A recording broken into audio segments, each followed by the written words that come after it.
What a day.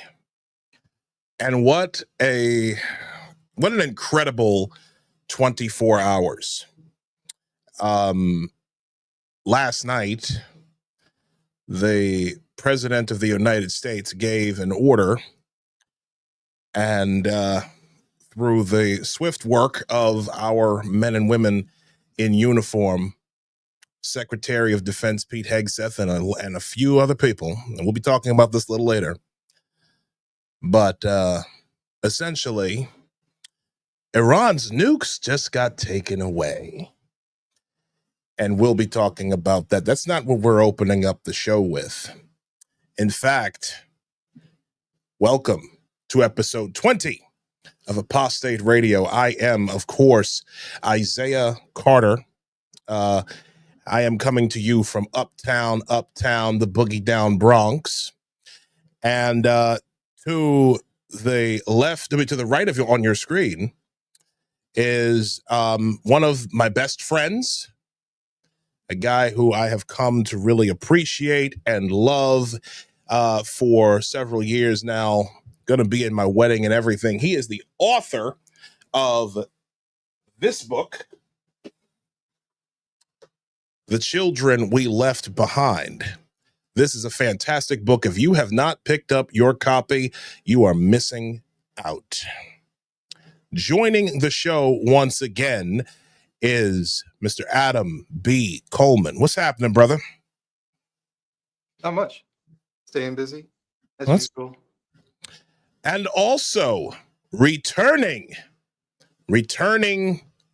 after being away briefly, my dog from the land of Pete's, back from the injured list. After suffering an eye injury, I give you Mr. Nostra Chavez, a.k.a. Actually, yeah. I was going to say you kind of look like, you ever played Metal Gear Solid?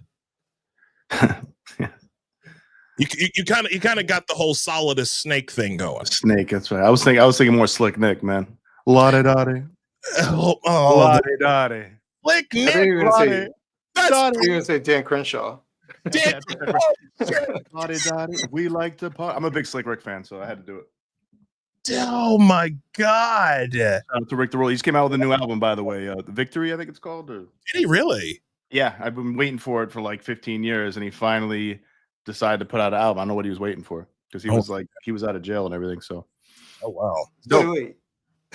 Slick Rick was in jail. Again. Oh, you didn't know that? I did. In the 90s, yeah, that was like famous. He shot like his manager, his brother-in-law or something. You're talking about back then. Oh yeah. Like he was like the hottest rapper, like in '89, I think. You know, he came out with Children's Story, which everybody sampled, and Mona Lisa and Hey Young World and all that. Mm-hmm. He was the man. Like he was like, you know, everybody like Nas loves him. Like a lot of like Wu-Tang loves him. Like that's like one of their biggest idols. And then like I think right after, maybe a year or two later, like I think he caught his brother-in-law stealing from him or something like that, or laundering money from him. Oh, I think it was brother-in-law or brother. I think it was brother-in-law who's like managing his money, and then I think he got pissed and shot him. So I don't think he killed him. It was like attempted murder or something. And then he had like 7 years. I think he was like in jail like almost the whole 90s. Came out in like 97, 98, and he did that song with Outkast and made an art of storytelling. It was a really good album. Oh my God! I thought you were saying he just got out. No. He got deported though. Actually, he got deported mad times, like in the 2000s. He sure did. I remember that. To London. Oh, I'm from London. Yeah, you got deported back to the UK. Yeah, there's so much I don't know. Oh yeah, I think he's like a British Jamaican, maybe, but I know he's British. He's from London. I think he is British Jamaican. That is funny. Yeah. Rick the Ruler, man. Shout out. Now I'm rocking the eye patch. I got scratched by a little female monkey my little pet, my daughter, who I was trying to get her to go to sleep, my wife, and playing with her, and then she just went like that right to my middle of my eyeball, and she's strong, man, and cut me right next to my freaking eyeball, like, and it was fucked up. It was really painful. I was like, this is not normal. This is not like a normal eye poke, and I was like thinking about going to the hospital, but then it was late, so I just went to sleep, and then went to the urgent care the next day because it wasn't getting better. And apparently she like made a cut in there, but We're glad you're back, dude. We are. But I gotta wear this. I gotta wear this eye patch for the rest of my life now, though. So that's a thing. The Costa Rican Dan Crenshaw. Costa Rican Crenshaw, man. Costa Rican Crenshaw. Holy shit! Yes. I don't know if that's a good. I don't think we should use that because I think a lot of people don't like Crenshaw anyway. Probably. I like Crenshaw, but a lot of people think he's a rhino, right? That's what everybody says. Yeah. So Marie Isabella, we got a lot of stuff to cover tonight. We got a Marie, lot. Where you go? Wait. You just saying hi, but it can't stay long. What do you got to do, Marie? This is apostate radio now. That means you got to keep the next 3 hours. Yeah, because we've got stuff open all 3 hours. Let me before I go any further, before we go any further, we got to give a shout out to Frank McCormick, aka Chalkboard Heresy.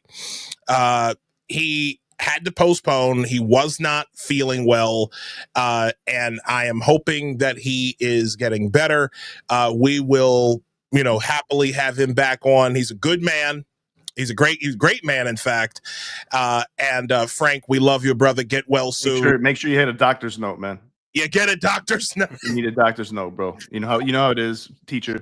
Hey. And by the way, that's two people playing hooky the last 2 weekends. Me and then our brother Frank McCormick. Yeah. What are the odds? What are the odds, man? Well, Maria Isabella's asleep. I'm fucking old. I hear that. I hear you, Maria. I'm just kidding, Maria. Yeah. We love you. We get some rest. You can always check us out later. Exactly. And Marie, I want to just say this. This is true gratitude. I really, really appreciate everything that we appreciate all the kind words. We appreciate the support. You've been with us since day one. We've got a lot of day ones that we really have a lot of gratitude for. I know I've been, this has just really been a spirit of gratitude, over the last several months, and especially with doing this show, met a lot of great people. And, I just want to, again, give a word of thanks just to everybody for these over the last several shows. Let's get to business before, but yeah, so you can follow us as ever. You can follow us at Isaiah L. Carter. Individually, you can follow us at Isaiah L. Carter or Nostra Chavez, or Chavez Crenshaw. Yeah, you can. Our show page, as always, is Apostate Radio NY. You can find out about different updates, show stuff, anything, talk a little shit on there, whatever whatever your pleasure might be. And if you want to support the show directly, you can hit us up at buymeacoffee.com/apostate radio. Chavez's drawer the man is still in need of some draws. Yeah, my scrot fell out of my underwear today. That's how holy they are right now. They're holier than they need a papa. Oh God. Anyway, holier than the Vatican. Oh my God. Help me out, man. Help me out. Updates rather. So at long last, I mentioned this earlier last week, subscriptions are now available at Isaiah L. Carter at $5 a month. We will be, you'll get your opportunity to ask questions. Still working on some of the other stuff that we're planning to offer, different giveaways and things of that nature. So my new OnlyFans subscription. Oh, come on! Part of the monthly $5. $5 a month, you get full access. Are you? Please don't tell me. Please don't tell me you're going to do the whole Tommy Sotomayor thing. Who isn't she a court justice? No. Tommy Sotomayor, not the one in. No. Yeah. Long story. I'll explain.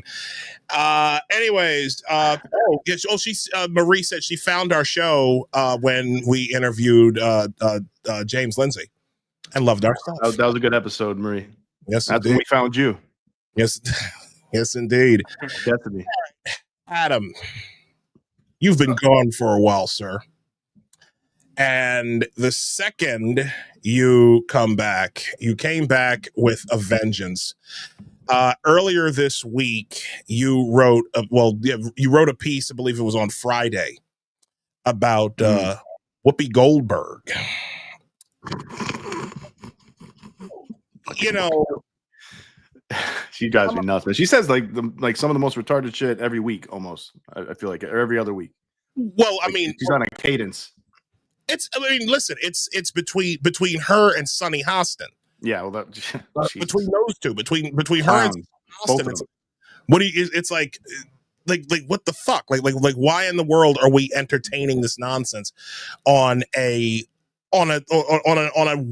daily basis? It's like I've never seen such a devotion to keeping people scared shitless. Yeah, I think that's quite literally. I don't know if I said this on air, but I am convinced now that the Democrat Party exists only to induce mental illness on its supporters. I have never been more convinced of this up until recently. Yeah, and it goes back to Adam said, and last time he was on, remember Adam? You mentioned how they're cable news, and probably The View is one of them as well, is radicalizing boomers. Oh yeah, remember that? Yeah, and I saw something without giving too many details. Liberal boomers, especially. I saw something I heard something in person that I was just like, oh my god, like it's real, and it was so casual. But we can dive into that. Well, for context sake, I do want to actually talk about.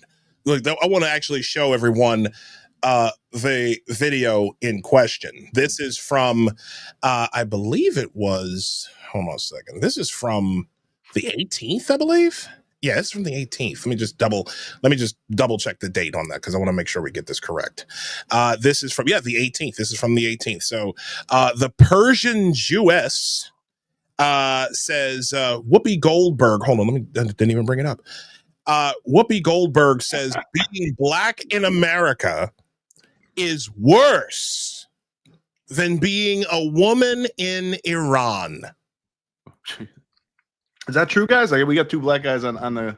I guess. Yeah, she being black in America. She didn't say black women. So, what do you guys think? Is that? But before we get into what I think, it's like living under the. It's worse than living under the Ayatollah as a woman. That makes sense. Fucking Christ. Okay, yeah. You got to see this. Matter of fact, let me just make sure that this is correct. And she's probably worth like $100 million at least. Oh, at least. Here we go. And it's slow. But let's just remember too, the Iranians literally throw gay people off of buildings. They don't adhere to basic human rights. Listen, here's the thing. Let's not do that, because if we start with that, we have been known in this country to tie gay folks to the car. Where the Iranians regime is today, I'm sorry, is nothing used to compared to just keep hanging black people. So it is not even the same. It's, before I go any further, before we go any, but here's what gets me just enraged. The first thing she did was she started talking about gay people. She never once started, she started with gays and then went to blacks. The balls. It's worse. It's like that we just finished tying gays to a car to the post. And here's the fundamental word. Hold on. The operative word to that is finished. We finished. Yeah, when was that? Like 1980s, 90s, maybe? Like some crazy guy did that. God. And it's like it's put into law in like Iran that like they stone you to death or throw you off a fucking roof or put you in prison. It's like there's a real big difference. That now.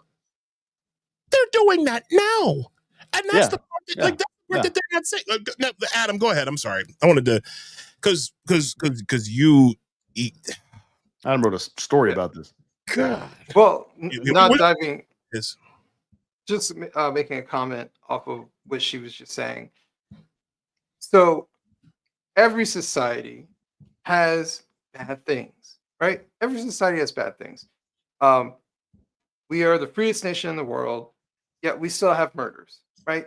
We can't prevent murders. Like, there are murders everywhere, right? But here's the difference. Some guys getting together to tie up some gay person to a car and drive them around to kill them is not state sanctioned. Mm-hmm. It is bad people doing bad things. That's right? the operative word, yeah. And so when it is state sanctioned, that certain activities lead you to either be imprisoned or being killed, that is an entirely other avenue. And so, and we can definitely dive into the boomer aspect later on. But there is something. I have recently having this conversation with my wife. I'm like, this keeps popping up. There is something about Black boomers, especially, where they every day is 1965, and you'll hear her say, "In 1965, that's when the," and she's looking at her. She's like, "I'm talking about Iran now. Exactly. Now, what is happening?" And it's like this weird. We're all revolutionaries. Let's all pretend that we lived under Jim Crow. Like, it's just like this weird. We've never left 1965 behind. They don't want to leave 1965, Adam, because then it gets irrelevant. And all the horseshit they're saying, they got to stay there. Let me And it's not just boomers. It's millennials. It's and it's also probably some Zoomers. They're still like that. No, but here's the difference: is that they were alive, and so for them, they get to use that. I was around, right? It was like you were 10. Yeah. It's just like, yeah. It's stuff like that where rhetorically, that's why I want to correct myself. Rhetorically, they lean on that it's 1965, but how they live their lives is very much so present day. Exactly. That is like it's like this weird clash between the two, where they cannot drop that 1965. Let's just presume that they're right. 1965 was bad, right? They cannot presume that 1965 and now is a sign of progress. It's just that 2025 just has like this underpinning of 1965 somewhere. It's just like they just cannot let it go rhetorically. Yeah. But look, Adam, I think you're really. I just want to say, I think you're really like Black people have to you show ID to vote and stuff. I mean, that's basically like 1860s slavery, right? If we can get ID in the first place, man. Apparently, you guys don't even know what computers are, so. No, I don't know how to get no ID. I ain't never had to get no ID. I don't know shit. Like, I don't know nothing. So basically 1700s though. Getting the ID is hard. Can I slightly sidetrack this conversation just for sorry, Adam. I didn't. Go right ahead, brother. So I was sort of bored, and I was talking to Grok, and I said to Grok, if I was a deep-seated racist, but I didn't want to be obvious, right? I wanted to be very incognito. What policies would I support? And the policies that Grok actually spat out to me were basically what you would consider like Republican policies, right? Getting rid of going towards merit-based things and doing all these particular things. And so one of the things was like having education merit-based. And I said to Grok, so are you saying that Black people can't compete against other people? And Grok was like, I'm not implying that. I'm not trying to say that. And Grok started defending. So I said to Grok, Grok's like, I got a lot of Black friends, man. Come on. Yeah. I got Black friends, man. Don't tell Black AI about this. I got Black friends, bro. Come on, man. Don't tell me I said that. I said, do you want to hear what I think? And I said, if I was a a racist and I wanted my white supremacy to be something that gives me an advantage, what I would support, let's say in education, is making sure that we keep the status quo, making sure that the money going into corrupt hands, right? I actually, sorry, I did this, but I use Baltimore as an example because it's a great example. Oh, God, really? I'm sorry, it's the most obvious. It's majority. Look what they did to Isaiah, man. Look at him. It's majority black, right? Majority black population. It's majority black in all forms of in government. All the important positions, they're all black. And as far as the educational system, who controls the education system? Yep. People more often than not are black, right? So or at least Democrats. Well, that's the whole other piece. Yeah. But I was specifically talking about like race. Sure. No, sure. So I said, if you look at that, Baltimore receives more money per pupil than any other child in any other school district in the state. So money is not the issue because Grok was trying to say, oh, the Republicans would, or someone who would take that position would limit the money. I said, but money is not the issue here. There's plenty of money. It's corruption. So if I was someone who wanted to make sure that black people did not succeed, I would use Baltimore as an example and keep the status quo because it's very clear that there is mismanagement or corruption that is happening there. So I would make sure that we keep the money going into the avenue because it's working. Yep. And so I made this a little bit more of an argument to Grok, and Grok conceded your plan is better. Wow. Wow. That's as Grok felt bad though because he was talking shit about black people before. No, it broke it down. It was like, you know what? Actually, you're right. That does sound more. Yeah, that's definitely your plan. Definitely is better, and it's also, Adam. You'll realize this as well. I'm sure that it's not just that. Obviously, there's a issue in the black community with a little bit more higher rate of fatherlessness. That's another big part of it. That doesn't help. But yeah, you're absolutely right. I mean, corruption, and not just corruption with the Democrats who usually are running the Department of Education and schools and you name it.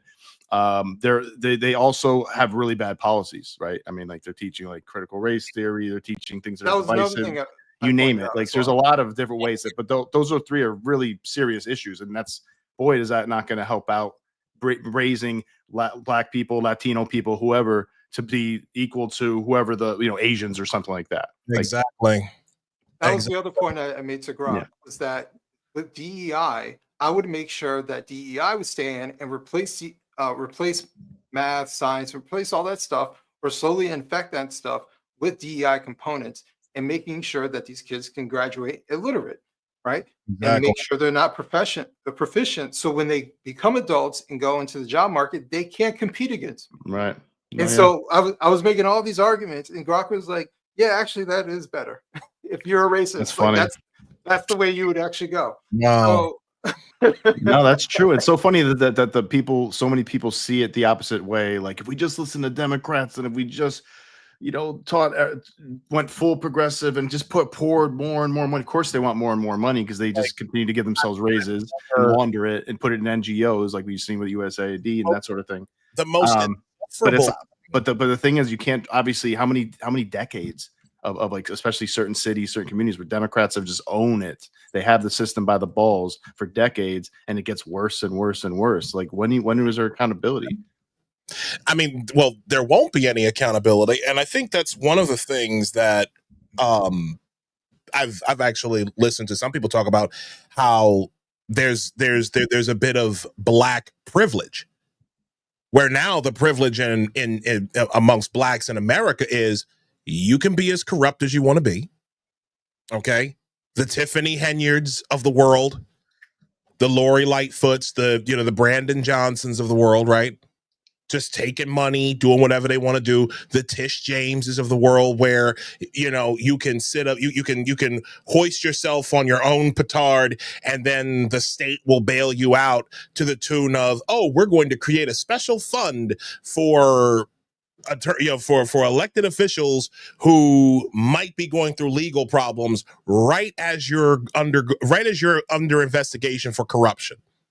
Like our brother Eric Adams. Well, no. I'm talking about on the state level. Oh, the state level, sure. Yeah. Kathy Hochul, like up here, well, down here for you, Kathy Hochul and the Dems here in Albany. Well, I'm not here in Albany, but up in Albany for me.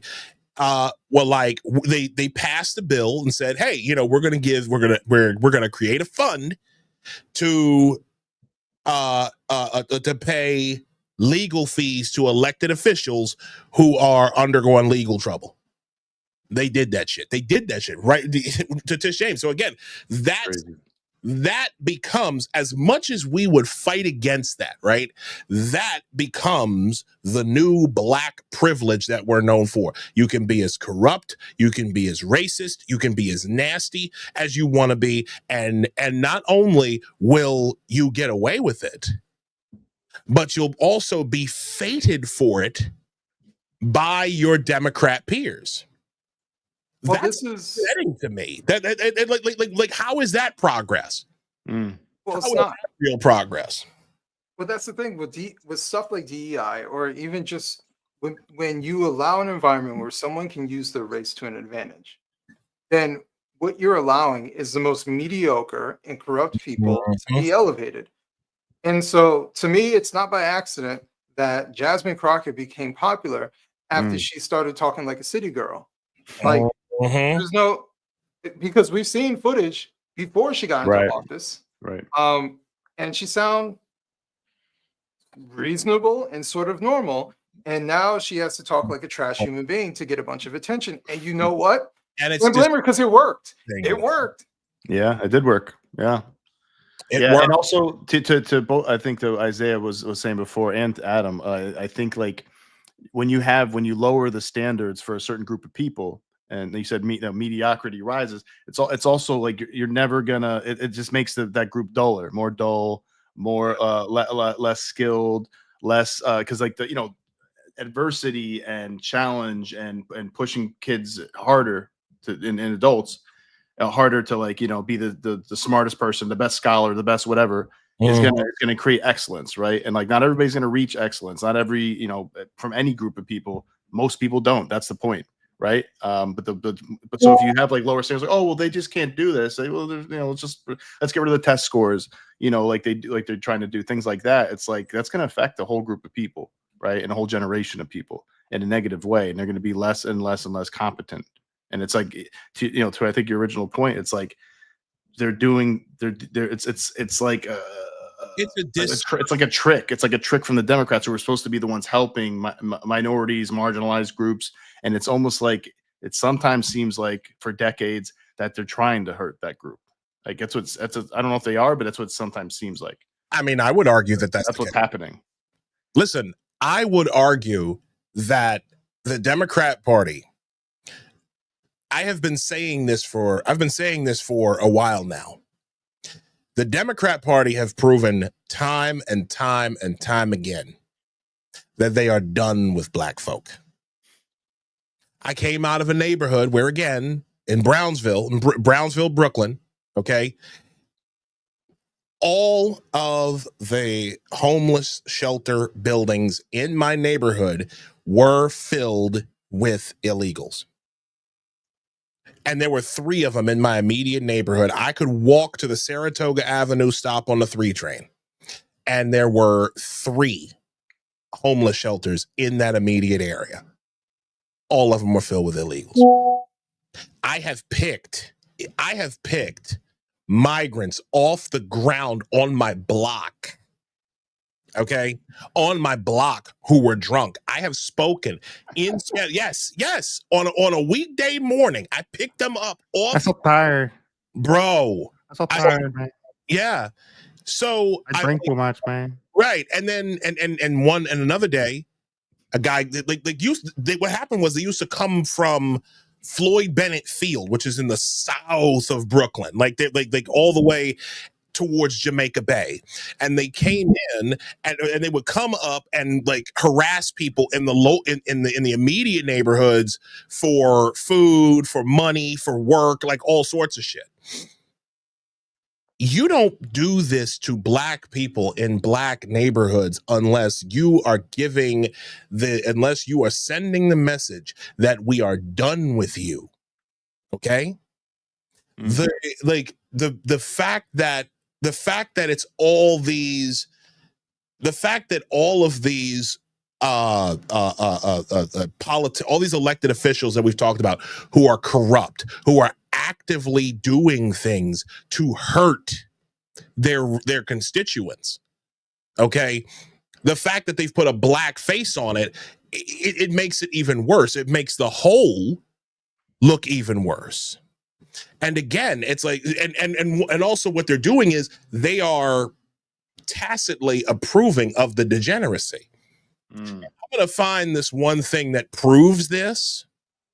And but I want to get back to Whoopi's like unbelievably unhinged foolishness. Let me get back to this right here. Here we go. We're gonna restart it. Same. I couldn't step during this. Wait. That's not what you mean to say. It is the same. No, it's not. The year 2025 in the United States is nothing like if I step foot wearing this outfit into Toronto. I'm sorry. What, they look like you're listen, no, I can't have my hair showing. I can't wear a skirt. I can't have my arms out. I'm telling you, I literally said it was up to the Iranian people. Yes, it is up to them. And that's why I am saying that it is the same. Murdering someone for their difference is not good. Whoever does it. It's not. Like, does she even believe this shit herself? Yes. Like, how do you believe this? How in the world can... Matter of fact, let me scroll up a minute in the comments because there's one person who said, Lisa 0818 from Rumble says her net worth is $30 million. No way. How is she only have $30 million? She's been on The View for like 15 years. She's been with The View for 15 years. She's been I don't know. She's been a Hollywood actress. Yeah, she got big movies. 30 and shit. Ghost. Holy fuck. What have you been doing with your life? You're worth crazy. 30 million. You are worth. You gotta bury your money. I'd be like a billionaire right now. You're worth $30 million. Okay. She's been famous since like the 80s. That's the She's stock had, market. 2 divorces. Maybe she lost some. Yeah. She probably had to marry some like Ted Danson whooping her ass. Is that what you're saying? She a lesbian? Ted Danson? No. Well, I don't know what she is now. I don't know what she is now, but it's just it's incredible to me how this is honestly why I can't stand disconnected black people. I can't stand it. Quick story, if you will. Okay. During the Melissa Harris Perry days of MSNBC, it was one of the first times I heard of the term respectability politics. Okay. Because they had gotten mad because black folk of a certain elite blacks who get on who used to go like cycle on the MSNBC and all the other networks, they were mad at Don Lemon. I mean, who ain't mad at Don Lemon these days for that speech? Remember that speech he gave a while ago? We were saying how black folk need to pull up their pants. And they went crazy. And that was the first time that I heard respectability politics. That's right. Yeah. Black folks should not have to conform to the standards set on us by white people. And it's just like, well, fuck, we just asked you to pull up your pants. You out here selling your ass on, intentionally or otherwise. And people imagine if I did that, Isaiah. Imagine if I was walking around my pants laying on my right with my holy underwear. Oh my God. You ever think about that? That's the kind of like that's that'd be a real issue. I hope he's not thinking about that. You can think about it a little bit, just in case. I can't, bro. Oh my God. Okay, you ruined it.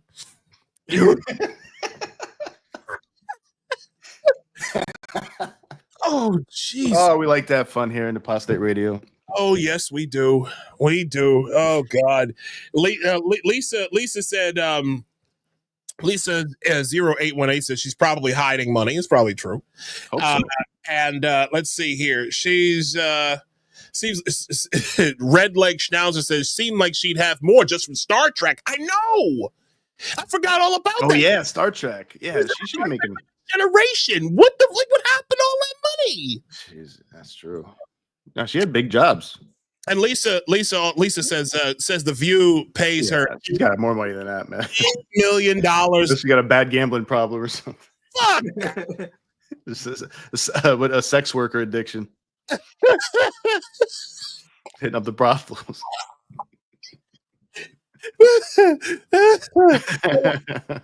She got an OnlyFans problem. Oh shit. Oh, okay. All right. Let me. That I don't want to think about. Let's move I don't on. want to think about that either. That image. Looking at Rachel Dolezal's OnlyFans. Jesus. Damn. Not good. So that's why I said you weren't saying what I heard was not what you Okay. meant. I think that's- it's very different to live in the United States in 2025 than it is to live in Iran. Not if you're black. Not for everybody. Not if you're black. Guys, don't go to Tehran. Do not anyone at the table to go Listen, to Tehran. let me tell you about being in this country. This is the greatest country in the world. You here comes the contradiction. Right. You ready for this? It's the greatest country in the world, right? But yeah, I know that. And we all know that. Go ahead, or But every day we are worried. Do we have to be worried about our kids? Are their kids going to get shot because they're running through somebody's neighborhood?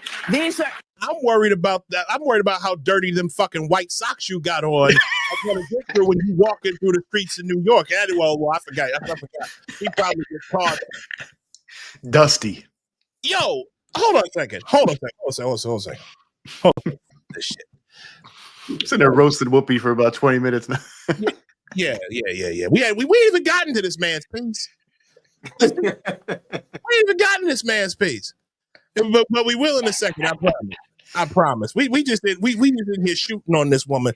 Like, and to be honest, but it's deserved. It's deserved. It is deserved. She's out of control.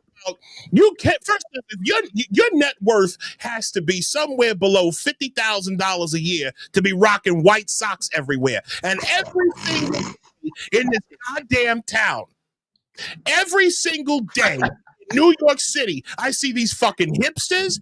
I see white women out here. All of these awfuls. I see these black dudes out here. I see black girls out here in every single borough that I'm in, and they all rock white socks. Why? I didn't know that. Old anymore. Your parents do not have to buy you socks. Why are you wearing white socks? And why they all up past your ankle? What's wrong with you? So what you're saying is you're upset about white sock supremacy. Oh, that's a big. Yes. That is a big. That's something we got. That's your next piece, Adam. That's your next New York Post piece right there, bro. White sock supremacy. Yes. I actually, you know what? I'm actually with that. Hold on a second. Yeah, here we go. This chick, man. They are not big deals, and I don't mean to say they're not big deals to you because that's we're all not women, what I meant. and they are not doing well there either. They are not doing well in Iran. They are not educated. They cannot property. They cannot leave them. I'm talking about here. Nobody wants to diminish the very real problems we have in this country. That is no one's intent. Good. But I think it's important we remember there are places much darker than this country and people who deserve rights. Not everybody feels that way. I don't give a fuck how you feel. How you feel? How about that? Oh God. No, man. If you no, dead ass. What a ridiculous show, man. Like, here's the problem with stuff like that, right? These people, first off, white liberals consider black people to be oracles. White liberals really feel that way about black women. They consider black women to be special beings from some different planet. Dude, right? Did you to just that point? Did you remember that video where there's like that weird white girl on the street corner somewhere in Brooklyn or something like that? She's like, it's like black woman lead the way or something, like she's like singing that song. She made like a fucking gospel hymn out of black women leading the way. I'm like, what is going on with you people? Right. Like, just based on just anybody of a certain race and gender is like suddenly your leader. Like, how about, all right, maybe it should be Candace Owens, or maybe it should be Condoleezza Rice. I mean, what's wrong with you? They literally treat black women as these oracles who have this special ability to just place, to just like white people could just put all their burdens on a black woman's back and they can mule for their agendas and just go along, and we pay them a little bit of money and and they can just go off, and maybe we'll let them marry a white man or something like that, and we won't say anything bad about them. This is seriously, I hate this.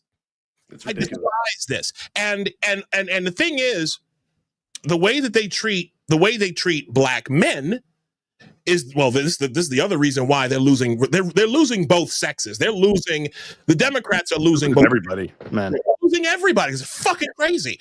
But the fact is, they're losing black men because they have nothing to offer us. They have nothing to offer us. They don't even want to talk to black men. In fact, this is what I was trying. Go ahead, Adam. It's like they offer black men excuses. That's about it. That's what they offer.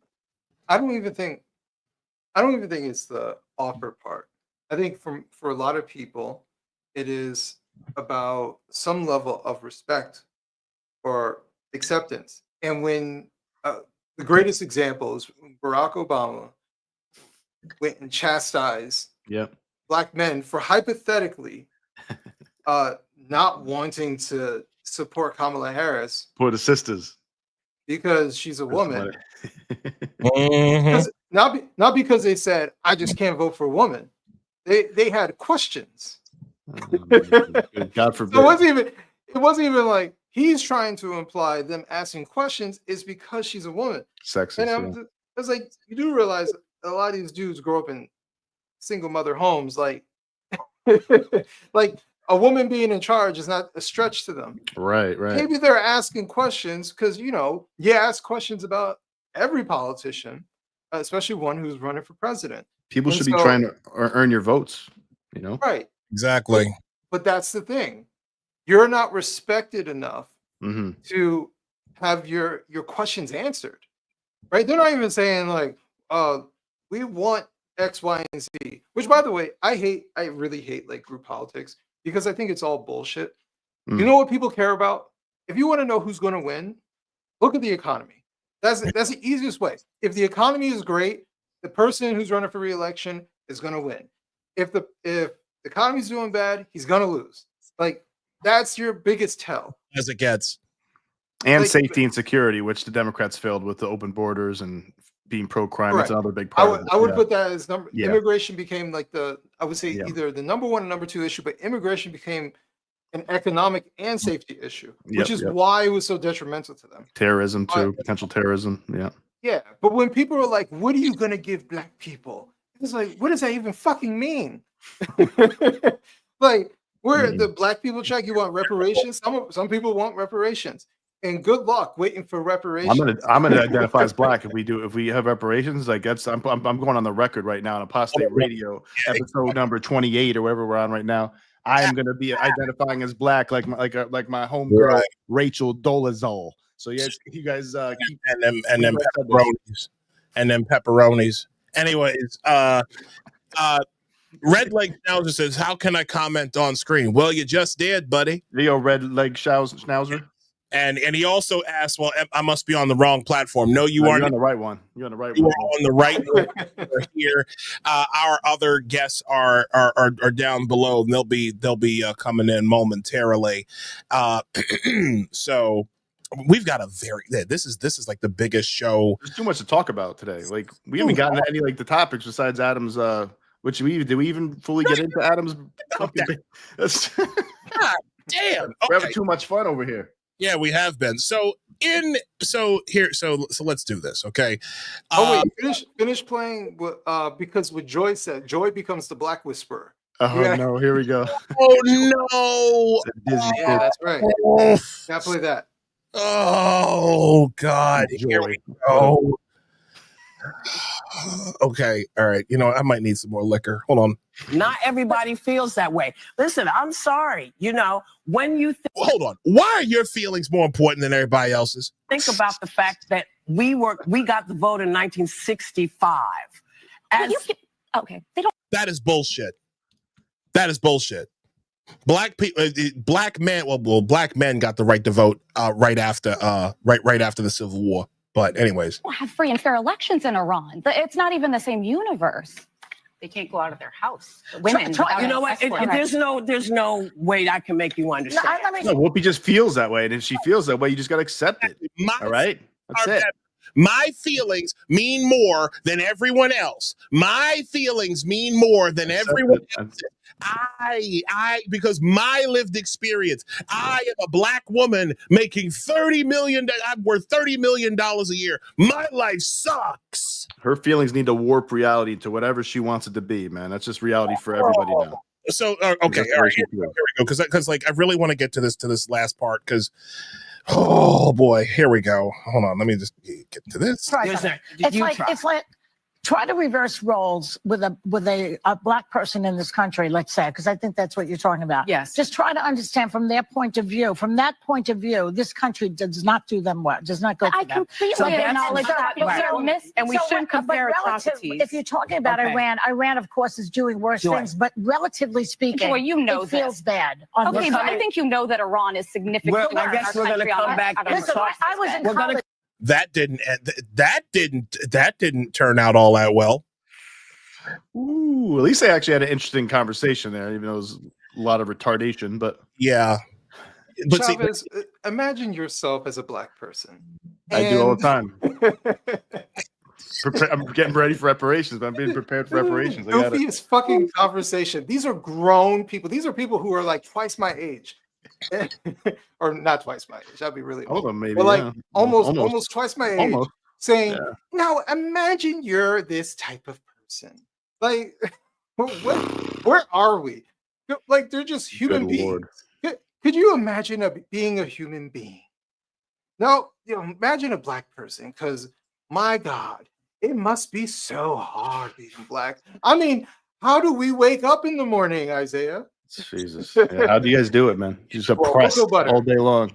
These days, I feel a lot of pain because I got plantar fasciitis. My plantar fasciitis has been flared up. So now every day when I wake up, I can't take more than a couple steps before I'm in pain, and I just blame the white man. That's what I'm gonna do with it. I sit up and I just blame the white man for every possible thing that goes wrong in my life. And that's all. It's just all that black folk can do. We just upset and ornery. We just want to twerk on everything. We just want to shake the police and just express our rage, express our black pain through twerking on the police. Oh. Yeah. My brother, let me educate you a little bit. The reason why you having all the pain in your foot is because the cement that you be stepping on was poured in 1965 when the white man lost to the black man for the first time in American history. That's right. Oh shit. And the That's funny, black man played the long game, right?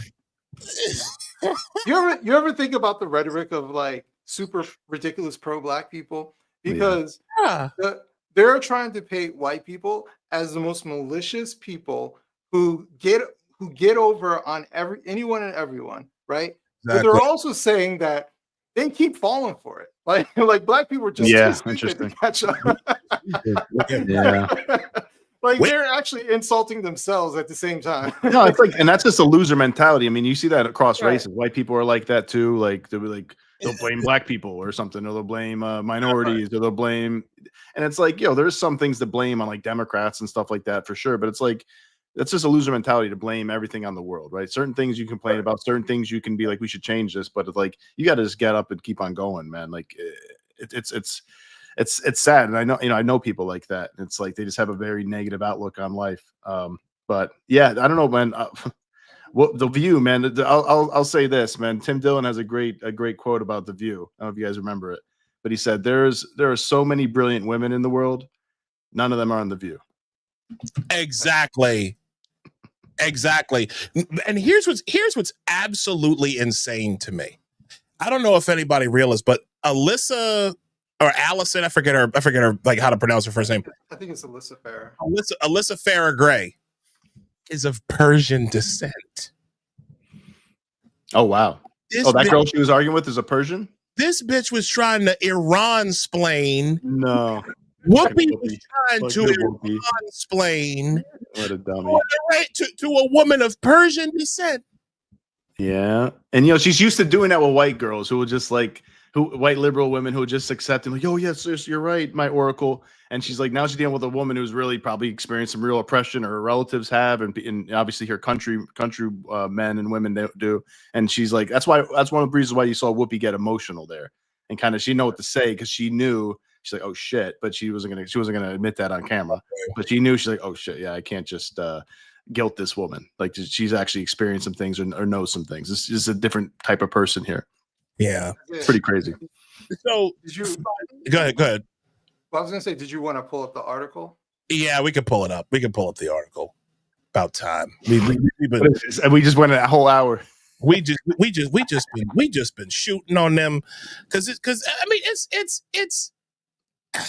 it's deserved.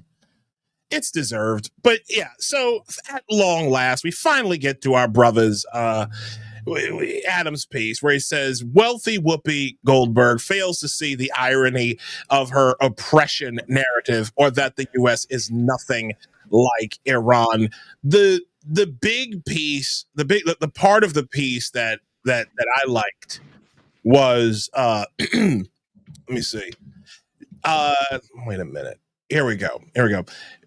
One of the many problems with weaving, I'm quoting here, one of the many problems with weaving a victim narrative is that it transports you into an ideological oblivion, making you nearly incapable of recognizing how self-unaware you sound to normal people.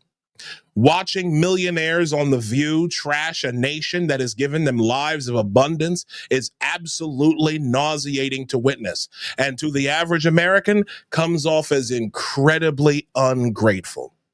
Like Goldberg, many wealthy Black people, lacking any ongoing sense of personal struggle, feel guilty for their success. Yet they believe being Black in America is synonymous with strife, and through race association, they can live the poor Black experience vicariously, safe inside their gated communities.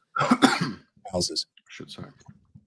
What was that brilliant from you? Common sense. Tell us what was going through your mind as you were writing that. Well, my specialty is shitting. Yeah, my specialty is shitting on leftists and terrible leftist ideas, and especially the wealthy ones, because they seem to be the most disconnected people that you could ever come across. And I've said this before. Like, you guys know my background. My background's in IT. My ambition was never to do the things that I'm doing today. But when I got opportunities to write or to go on television and stuff like that, part of the reason why is I realized that the people, and regardless of race, the people who represent us in the media are like Whoopi. They're the Ivy League grad kids, or they're the wealthy kids.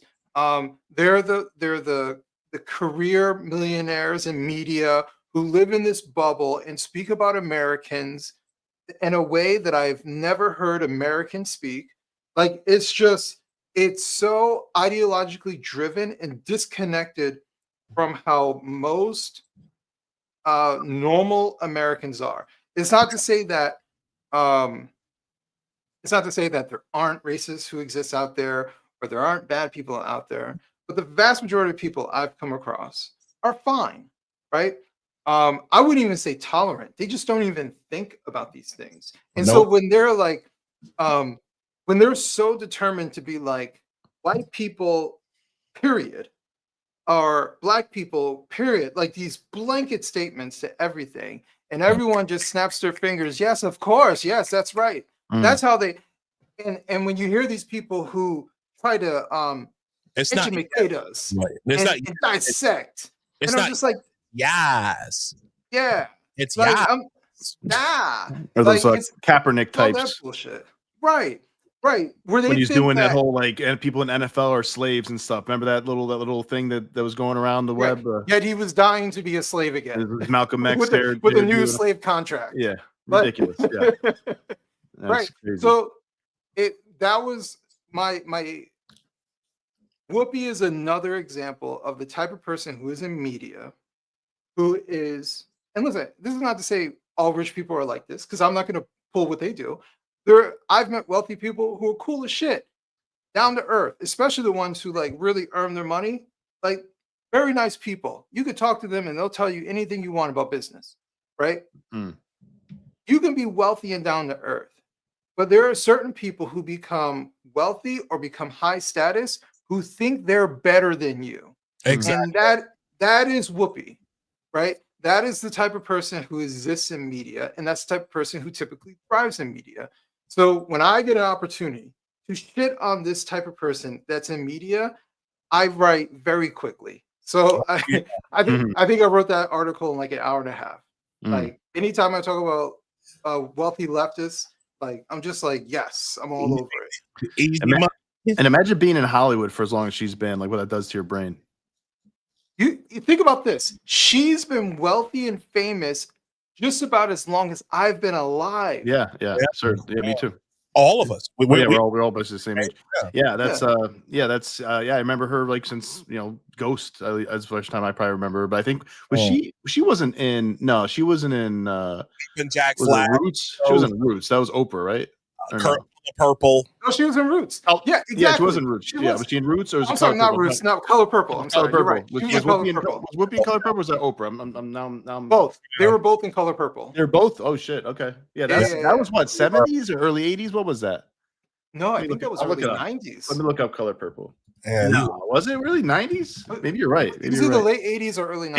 85. 85? Oh, okay. Yeah. Okay. Yeah. Damn, Color Purple's 85. Yeah, man. Damn. Yeah, she's in there. we all. Oh, is ugly. We're old, yeah. Well, Chris Rock. Adam, before we let you go, and I really don't want to let you go because we love having you on the show, and I think our next guest would love to talk to you as well. What are you working on? You got anything you wanna promote before we anything you want to talk about? Anything you Absolutely nothing. Nothing. I got nothing. No, just joking. I got my Substack, adambcoleman.substack.com. Obviously, got the book, The Children We Left Behind. You can get it anywhere. One day soon, it will be on fucking Audible, but it is everywhere else. I think it's on Spotify, right? Yeah, it's on Spotify. Yeah, it's literally on every other platform except Audible. Yeah, it's on my list now. Hold on, before we go, before I let you go. Lisa 0818 said Whoopi spent her money on. I mean, who hasn't? There you go, Lisa. Yes. Lisa, you know what? That was the comment of the night. That was the comment of the night. Adam, I love you, brother. Thank you for coming by. You're more than welcome anytime. You are an apostate as far as we are concerned. That's right, brother. But always a pleasure, Adam. Yeah, man, it's always a pleasure to have you on board, brother. Thanks for stopping in. Thank you. Thanks for coming, brother. Peace. Oh man, it is so a little great. too much fun, man. We didn't even get to talk about. I We know. got to talk about Iran soon, man. It's like I think we got to jump into that and then jump into the mayor race. We do. What do you think, or should we do mayor race first? Well, we're gonna talk about that right now with these two gentlemen coming to the stage. I want to introduce returning to Apostate Radio is of course our great friend, probably the best enemy, the worst enemy of congestion pricing activists. Pain in the ass to Ben Furness of Transportation Alternatives. my dog and the dogs of New York City, Mr. Charlie Panoff. Bulldog. How you guys doing? We Hey, good? Charlie, how you doing, brother? Welcome. Great. I just want to say, after listening to that for a minute, as someone who identifies as Black from being transracial, Oh, you too? yes, I am also transracial. That's great, man. I'm, What are the odds? yeah, I'm transageal as well. I'm actually an 82-year-old Black man. Oh, my God. So you've experienced some shit. I definitely have experienced a lot of shit in my day. Were you getting bitten by the dogs and shit, or what? Like in the old footage? Oh, my dogs hate me because they're racist. But you know, what's going on in Iran definitely has nothing to do with being Black in America. I can say that as both transracial and as a, you know, non-certifiably insane human being who's white, that the two are very different. And that was the dumbest thing I think I've ever seen on The View. Yeah. And that's saying a lot. That is a stretch to be able to say something is dumber than anything else on The View. And again, to say it to someone of Persian ethnicity.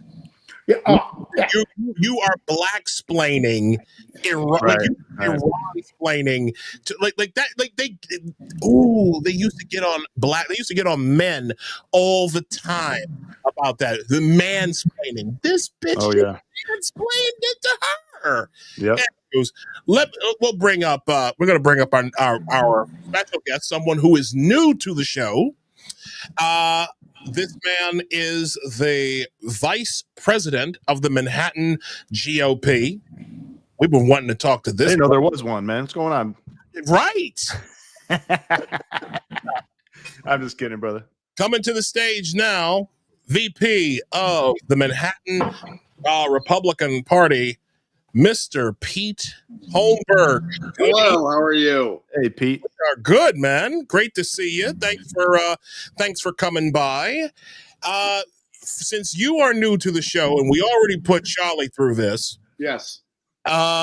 please, sir, tell if you would introduce yourself to our audience. Let them know who you are, what you're about, and that type of thing. What brings you by?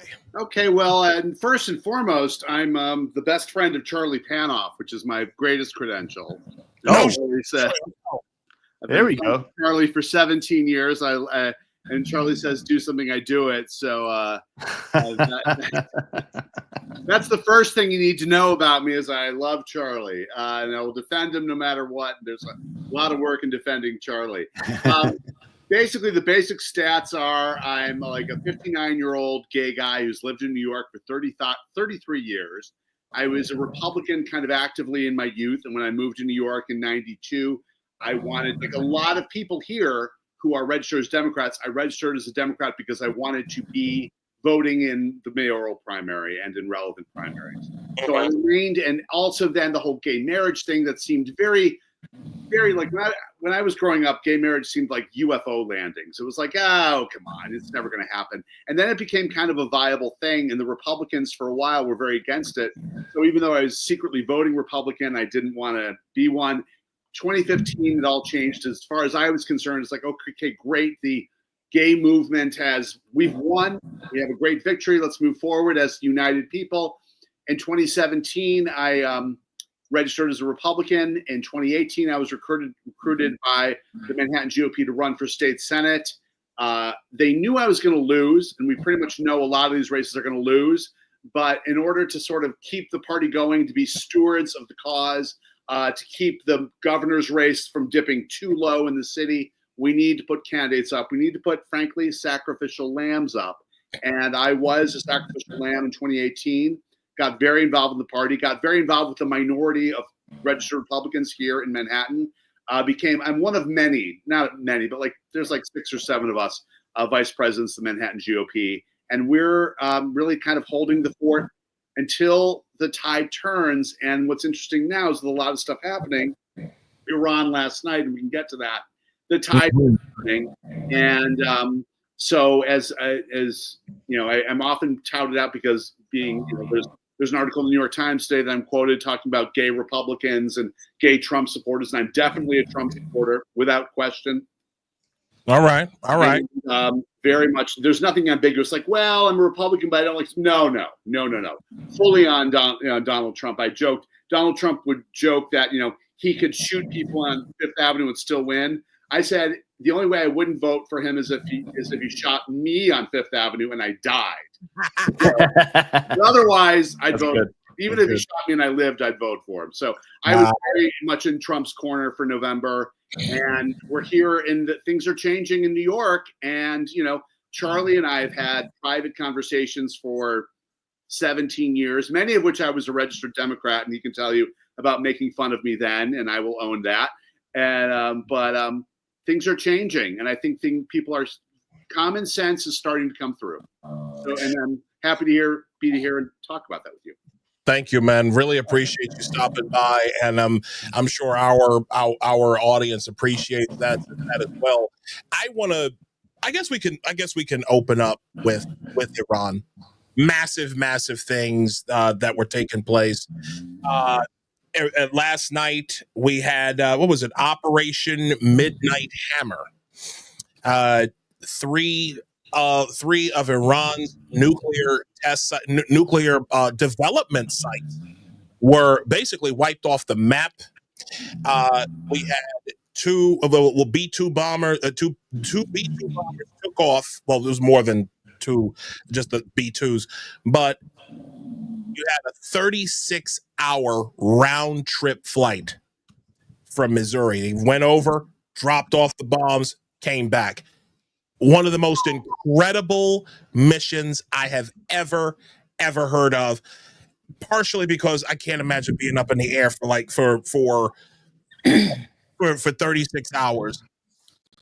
Like it's incredible the amount of dedication that took. I see it. A lot of people that I've spoken to are not happy about it. Like they're kind of like, well, this was they're thrusting us into another war. Some people have just taken the complete panic route of, oh my God, we're in World War III.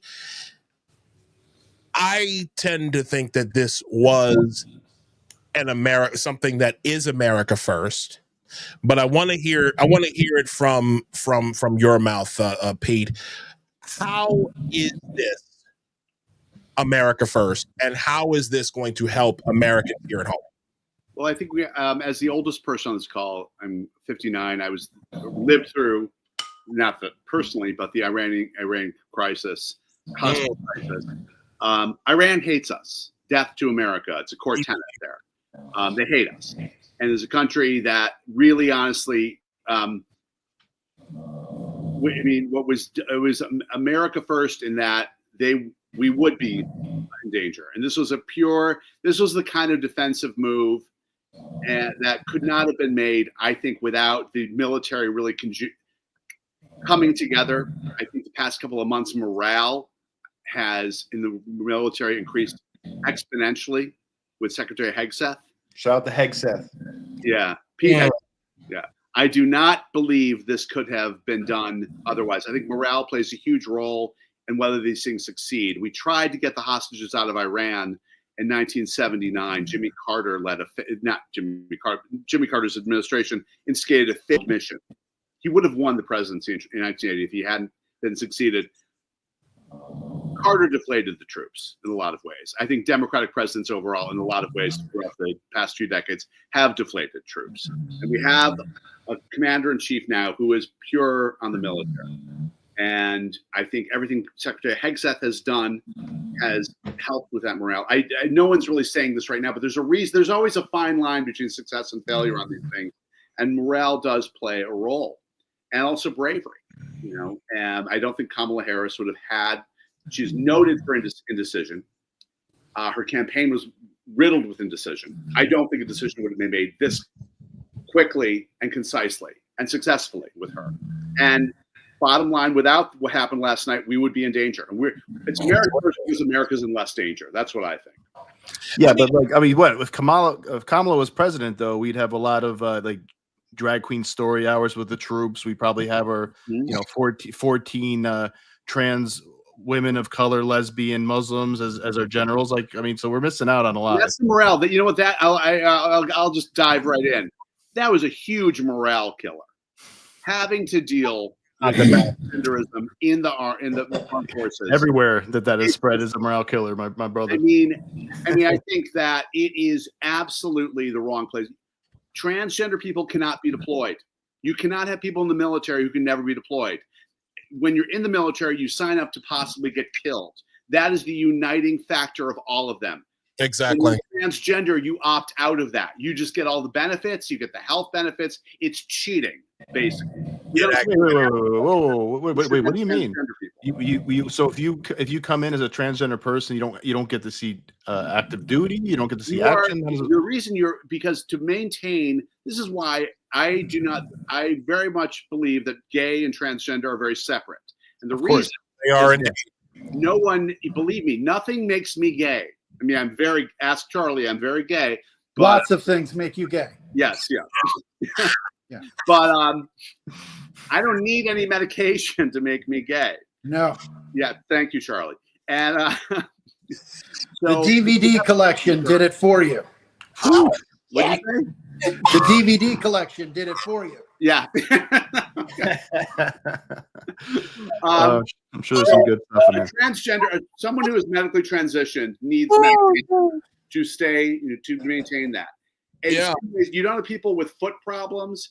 I have an artificial hip. I couldn't be in the Army. I'm too old, but they're disqualifiers. Yeah. So you can't join the Army if you got a big old club-shaped, burrito-shaped fake penis. That's probably gonna you can't now, because to maintain, it's not so much the fake penis, it's the medication that you have to be on. That if you're in active duty, if you're deployed, if you're out in war, no. So I mean, there are basic realities of being on. There's a lot of chronic medical conditions that qualify people, and they've overlooked that for all the kind of what is essentially experimental medicalization of human beings. We haven't had clinical trials on this. We don't know what Mia was just on. Mia Hughes was just on telling us this. Yeah, we don't really know. And I live in New York. I've had many transgender friends who've been through the surgery. I know the realities of what it means to go through that versus what the media puts out there. To reroute a urinary tract for a vaginoplasty is massive. You end up literally urinating through a wound. It is extremely painful. It is extremely messy. We do not hear about it because the pharmaceutical companies, they get if a 9-year-old declares, I'm the other gender, they go on puberty blockers, and that 9-year-old is a medical patient getting prescribed medication for life. That's for life. Because they go on then puberty blockers, cross-sex hormones for life.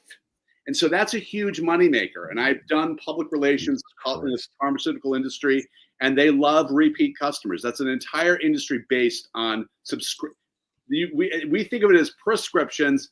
They're really thinking of it as subscriptions. They're just getting people to pay monthly forever. And transgenderism somehow got looped into that. And that's got to stop. I mean, the fact that they push that on children and minors is positively satanic. It's satanic, and it's hurting people. It's hurting the gay movement. I mean, I was an ACT up in the 80s. I know what it's like to lay in a street screaming about something. I've done that. I did that in the 80s for the gay movement. So I did not do that. So that's the pharmaceutical industry and a bunch of, frankly, messed up non-gay people could join the queer community and co-opt children, because the gay community is not gay men who just want to get laid and live their lives anymore. That's what I was. That's what I am. It's a bunch of, it's a magnet for neurodivergent, mentally ill, narcissistic personality disorder people. They're coming in droves and getting leadership positions, because in 2015, people like me who gave to Human Rights Campaign monthly, I gave $40 a month until 2015. Gay marriage became legal. Fantastic. Game over. I stopped giving $40 a month. And then 6 months later, suddenly trans is the issue. And Caitlyn Jenner was on the cover of Vanity Fair. And Caitlyn Jenner, who I've met and have dinner with, is horrified more than anyone about this stuff because it's being used. So I definitely defend the right of any adult to do whatever they want with their own body. I mean, there's some really horrific plastic surgery out there. No one's saying anything. But once you involve children, and by the way, got gay marriage passed because we said we're not involving children. The whole gay movement was saying we're staying away from the kids, we're staying away from the kids, we're staying away from the kids. Gay marriage is legal for 10 years, and suddenly there's all these books, In My Daddy's Belly, all these things that's indoctrinated. And the reality is teachers, most of them are a lot of teachers, I've had some great teachers, some of them were messed up. A lot of teachers are just pot-smoking losers who didn't want to have to deal with the corporate rat race and wanted security, and they wanted summers off, but then discovered they had to start work August 1st and were pissed about it. Teachers are not saints. Teachers are human beings, and a lot of them are pretty lazy, worthless people. Underachievers and stuff, yeah. Yeah, because it's much easier to indoctrinate. Like if I had to go into a classroom and teach people punctuation and math, that's a lot of work. I don't know half that stuff. You have to come up with lessons. My sister was a teacher, and she had to do these lesson plans. My sister was a great teacher. I'll mention her by name because she died 6 years ago. Judy Holmberg Hershenhorn, fantastic teacher, and she really worked. She's like, I have to get my lesson plans for this week. Hold on, Pete. My fiance is a teacher, like right now. Is she? Yeah, works in the South Bronx. She teaches 3K in the South Bronx. Fantastic teacher, loved by her kids and loved by her students. I'm sorry, loved by her coworkers. I mean, great teachers. I do have to defend teachers a bit because the vast majority of them are very hard workers, and they put up with a lot of shit. Sure, 100%. Yeah, they do. But there are people, yeah. But the ones that you're talking about, Pete's right. There's people like that as well. Ones who come in with the purple hair and hang progress flags everywhere, and communist flags. Right, exactly. Got hammers and sickles, and the ones with the septum rings in the fucking nose. You're absolutely you're 100%. They're becoming the face of teaching. They're on social media. It's easier to opine. Like if I had to walk into a room and teach class, it'd be a ton of work. If you said to me, Pete, just go into this classroom and talk about Republican politics for 6 hours, man, I love to hear myself talk. I know the stuff up and down. I could do that. I wouldn't have to prepare. That would be easy for me. So I think laziness and narcissism play a role because the really good teachers like your fiance and my sister, they weren't on social media. They weren't talking to the public about what they did in the classroom. There was no public disclosure. They weren't on a public stage. They were there for the kids. And now we have these teachers doing this, and the teachers' unions do not intercede. The teachers' unions allow this to happen. Yep, they're right on board with it. Let's get back to Iran, though. I do have something that I've got a presentation from the general. The general Raising, I think it was Raising Cain, I believe. I forget his name off the top of my head. His name escapes me, but he did a pretty extensive description of what went on over there. Charlie, when we get on Charlie, I'll get your thoughts on it on the other side, and then Pete. So let's. The bombers launched from the continental United States. As part of a plan to maintain tactical surprise, part of the package proceeded to the west and into the Pacific as a decoy, a deception effort known only to an extremely small number of planners and key leaders here in Washington and in Tampa. The main strike package, comprised of 7 B-2 Spirit bombers, each with 2 crew members, proceeded quietly to the east with minimal communications. Throughout the 18-hour flight into the target area, the aircraft completed multiple in-flight refuelings. Once over land, the B-2s linked up with escort and support aircraft in a complex, tightly timed maneuver requiring exact synchronization across multiple platforms in a narrow piece of airspace, all done with minimal communications. This type of integration is exactly what our joint force does better than anyone else in the world. At approximately 5 p.m. Eastern Standard Time last night, and just prior to the strike package entering Iran, a U.S. submarine in the Central Command area of responsibility launched more than 24 Tomahawk land attack cruise missiles against key surface infrastructure targets at Esfahan. As the Operation Midnight Hammer strike package entered Iranian airspace, the U.S. employed several deception tactics, including decoys, as the 4th and 5th generation aircraft pushed out in front of the strike package at high altitude and high speed, sweeping in front of the package for enemy fighters and surface-to-air missile threats.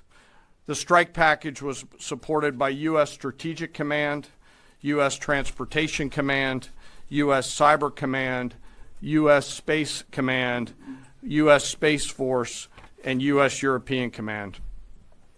As the strike package approached Fordow and Natanz, the U.S. protection package employed high-speed suppression weapons to ensure safe passage of the strike package, with fighter assets employing preemptive suppressing fires against any potential Iranian surface-to-air threats. We are currently unaware of any shots fired at the U.S. strike package on the way in.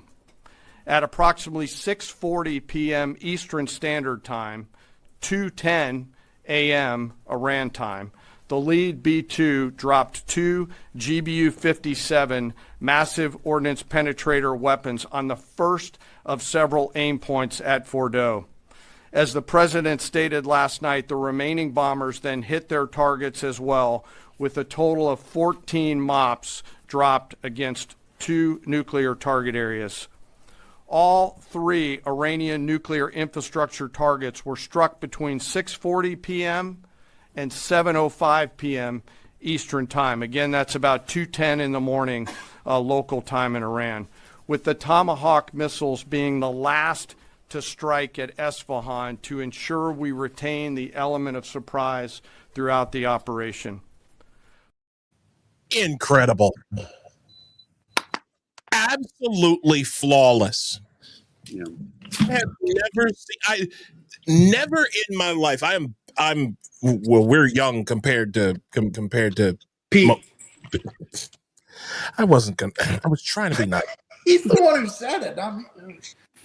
I have never in my life heard of an operation where we go in, wreck it, and come back without a shot fired from the enemy. A single shot One other. from the enemy. Huh? There was one other. There was one other. Tom Cruise and Maverick, Top Gun Okay, Maverick. there were 2 others. Yeah. Well, technically, the Bin Laden raid.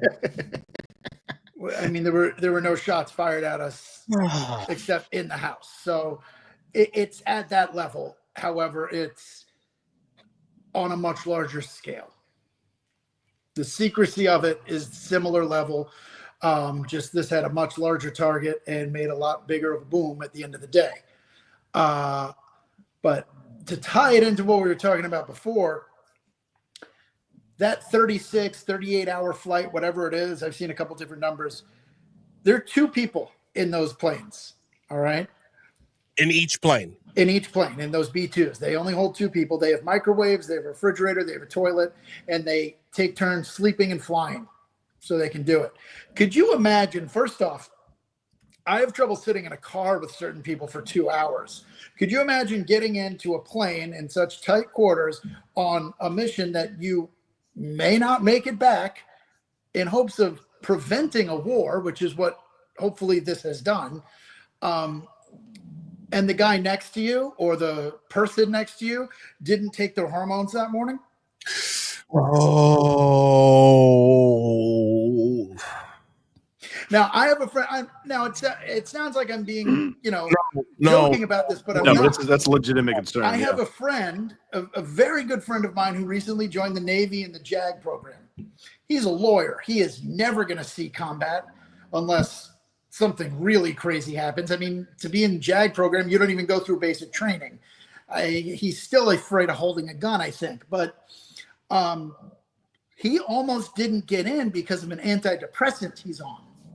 Oh. So if they're scrutinizing things like that, which they should be, okay? I'm not saying that medications don't have side effects and people shouldn't have certain jobs if they have certain issues.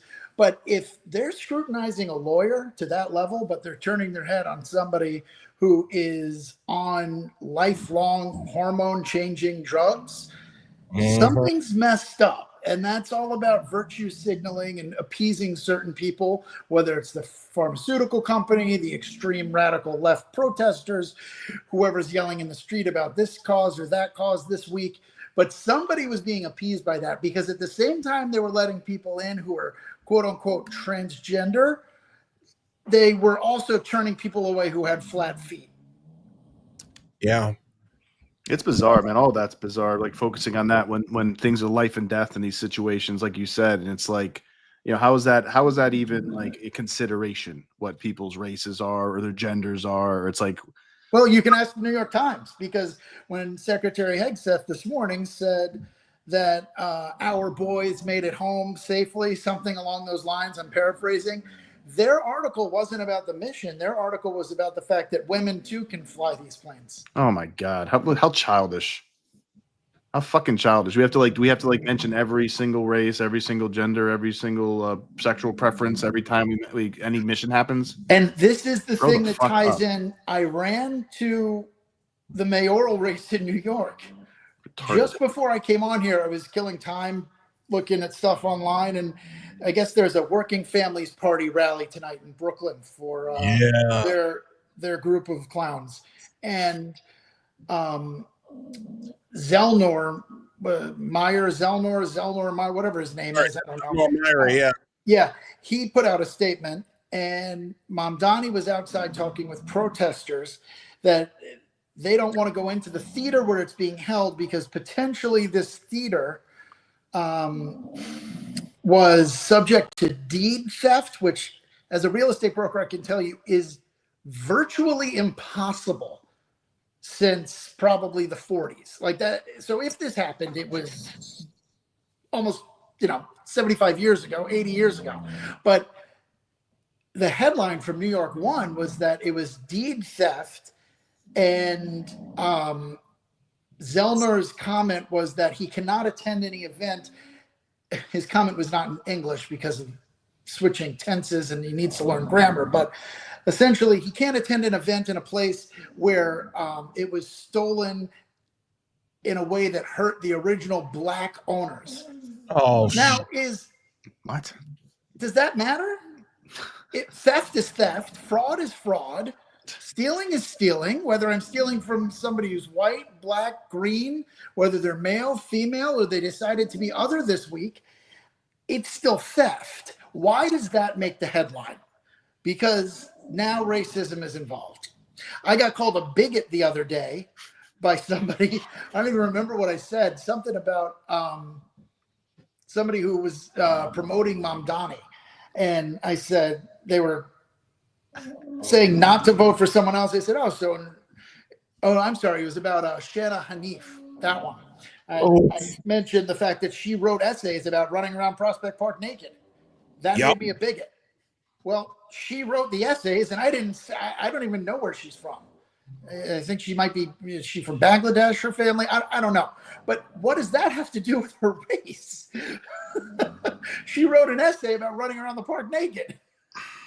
It's fact. The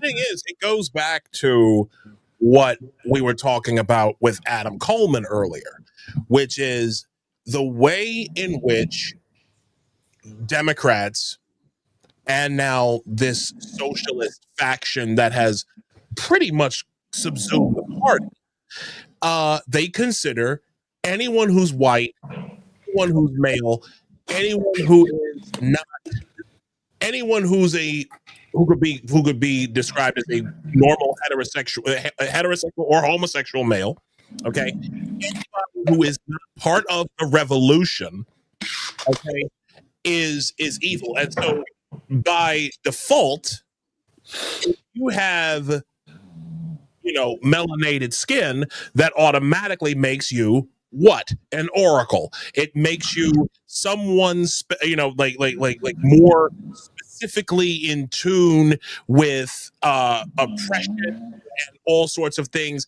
because of your quote unquote lived experience.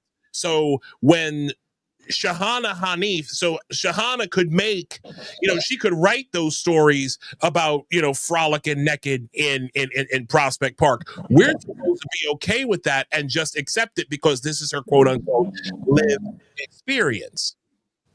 And and it gives them moral authority too, Isaiah. That's and their intersectional moral lens, which is like the whole woke thing. Really, it's like, you're telling the truth about something. Well, wait a second. Who are you? Oh, you're a white male, a straight white male, a privileged white male, whatever. I'm a woman of color. So you really don't have any right to be criticizing me whatsoever, which is of course absolutely fucking crazy. And I would also like to use the word retarded. Yeah, so, use the R word on the show. Retarded. Pete, what's your thoughts on this, man? Well, I don't use the R word because my best friend takes a great umbrage to it, so I don't use that word, and that's something but I don't judge other people. I will just say that. I have a Down syndrome cousin, and so no, it's my dad. I get an R pass. Okay. Here's what I think there's a business angle. I worked in PR for years, and I started in PR in 1994 when we had major legacy companies, Time Life, major newspapers with different, complex business sections. You could say to someone who's covering advertising at the Cleveland Plain Dealer, and there'd be a reporter whose job was to write about that. It was immense. The Public Relations Society of America used to track viable reporters, and their database in 1994 was over 500,000. Today, it's around 40,000. What we used to have was really a pinnacle, and it was where everyone was going, and everyone was pointing in that direction. And we watched TV as a monolith. Friends, people would watch Friends at the same time at 8 p.m. on Friday. Large Thursdays, Pete. Friends was on Thursdays. Yeah. Oh. But so we had large segments. What I see today is the last real monolith of people doing the same thing and watching the same things are kind of the elite white woke people. And they're driven by guilt. Most of them came from I have friends on Facebook who I was in high school with who I remember making fun of. I was out in high school. I was openly gay in high school. I remember people who made fun of gay people in high school are now suddenly super woke. And I don't bring it up to them. I don't really care. I barely know them. But I think a lot of people carry a ton of guilt over being anti-gay and homophobic. A lot of guys who are suddenly super woke now. I have family members who used to make AIDS jokes in the 80s. And then they suddenly get in with elite Democrats and suddenly they're all woke and going to trans weddings, literally it's suddenly it's become the social thing. And a lot of people are not really driven by integrity and conviction. I think it's more insecurity and what's the word? I'm losing the word. Oh, when you co-opt something, or when you insecurity and conformity. Yeah. And so I think that with the media, when New York won, who's watching New York won? Who's gonna? Somebody who wants to know what temperature it is. Yeah, well, that's us, Charlie. When we're normal, well, actually, we just look at our phones. But what it is older people. It's who's going to watch. They need to get people watching consistently. And the one thing that kind of hooks people in is an emotional way. And this is why The View continues to exist. Because that rage bait, that kind of female rage, that kind of I'll tell you something. Fear mongering. Men, when you're a gay man and you tell us a wimpy straight man that you voted for Trump, the level of contempt they have for you as a gay man, no, you're a fag. You're a traitor. Vote for they feel like if they had their balls cut off, you have to have your balls cut off too. And you're like, no, I don't have to be a pussy. I don't have to, And so that's really, that to me is a lot of the woke stuff is just it's an emotional hook that hooks in a large segment of people, and it's hard to get large segments of people to get ratings, to sell advertising. I think a lot of this stuff is about selling household products. The View exists to sell household products. It's no different than the soap operas were in the 70s. A certain kind of woman who has disposable income is watching The View. And that is why that show exists, because those viewers are buying stuff massively, and they're susceptible. And the woke left are more susceptible to claims, and therefore they're more susceptible to advertising. And that's why so much of the media caters to them, because advertisers need them to buy their stuff. It's so disturbing to me because, well, actually, I wanted to ask you this question: when you get called a fag and all this other kind of stuff by pro-Democrat people who voted for, I guess that would be very similar to when pro-Democrat black people would call guys like us Uncle Tom, when they would call us coons or something like that. Is that like, do you get kind of that same feeling like you're absolutely a traitor to your tribe or whatever? Like, well, like, what is that for you? Because I'm asking very seriously. Like, what is that like for you as a gay man, as a gay Republican? What it says, it's the most insulting. First of all, they don't actually call me a fag. That would be less offensive than, well, as a gay man, how can you do this? Or you should know better. I don't have agency, or that I don't have a choice. And really, a lot of this stuff, people say, well, let's just say, okay, let's take your argument, give you your argument, give you a full win on your argument, and roll the tape forward. Let's say there were no Republicans, no gays, zero gays in the Republican Party. What does that look like? How does that play out? That means gays in the Democratic Party are completely taken for granted because they have no walkability. They can just roll over them. They don't have to worry about their issues. We're not present. I mean, it's not a victory you even want. People hate the idea. A lot of like super leftists hate the idea of a Republican. Who's snoring back there? You hear that snoring, Isaiah? I'll give you one guess. Is it your four-legged buddy with the crushed nose? I'm down in South Carolina. I only have one bulldog with me, and she's the loud one. The puppy snores. Aww. She's at my feet right now snoring, so I apologize. Yo, wow. Go ahead, Pete. I'm sorry. It's really, I find it incredibly insulting, and I'm learning. Truthfully, I used to get really, my dander up, and I did horrible fights on Facebook. I've gotten better about it because I look at the people and I just see so much. Oh, hello. Look at that. Girl, right? Girl. Yeah. Is that Aster? That's Aster. Hello, Aster. Aster's the youngest of the Bulldogs. Oh, I met Aster when Aster was like this. What a pretty girl. Aster was coming home in a little bag. She was so cute. You know what? It's just really insulting, and it makes me really honestly just want to get out there more. I'm very open about it. When Trump had that Alvin Bragg, sham trial, he was convicted. I immediately went to Instagram, Facebook, still voting for Trump. It's made me very defiant. I was at the Trump rally in Madison Square Garden. I posted a picture from there.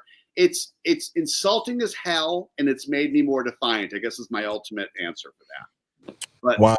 And I find a lot of camaraderie with people who are black on that one, because I know you get the exact same thing. I will say this because I've been wanting to talk about this for a minute.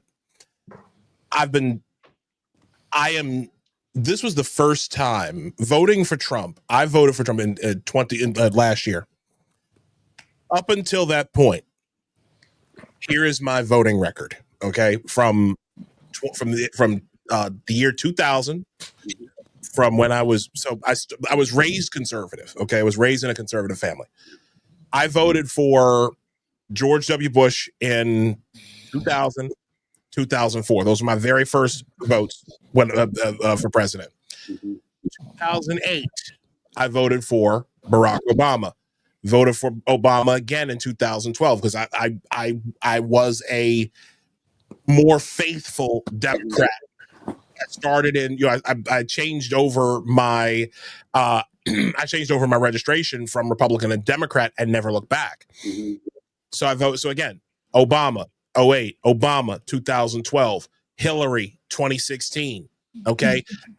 TDS set in. I had TDS all throughout Bush 45. I'm sorry, Trump 45. And I voted for, regrettably, the worst vote I've ever made was for Joe Biden in 2020. So I was a faithful Democrat from 2008 up until 2024. The second I went against, when I started going against the Democrat Party in 2022, when the Biden administration fucked up the Afghanistan withdrawal, they, like, all of that got negated. All of it got negated. That was ironically the first time I went viral because I had read George Packer's piece in The Atlantic about how Abbey Gate was basically his Saigon, was Biden's Saigon. And so that was when I had my very first public break with the Democrats. I didn't even have a break from the Democrats when my account got snatched in June of 2021 because I refused to call a man a woman. And that was when I first learned that it was worse to be racist. It was worse to be transphobic, whatever the hell that means, than it was to be racist. So then I went from criticizing the party and criticizing Biden, and things just got worse and worse and worse until I just decided, you know what, especially like once October 7th happened, and then with like all of the other things that I just noticed, I started noticing how Donald Trump had been made a truth teller.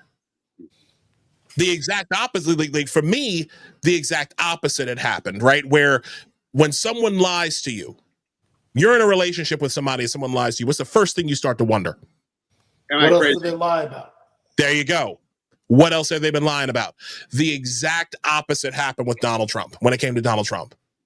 Democrats told me this man was a liar, and yet here he is. He's let's see, he was right about COVID.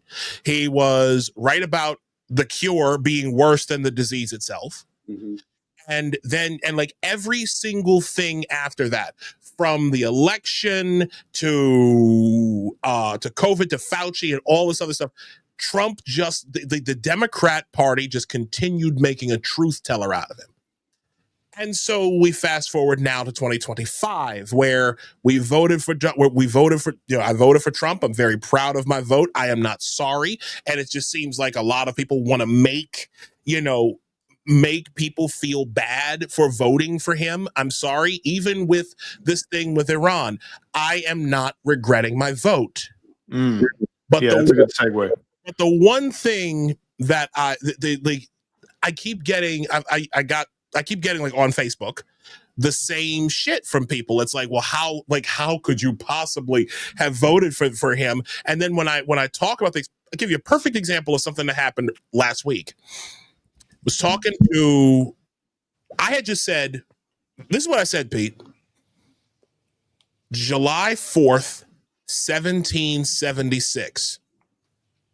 The real No King's Day in America.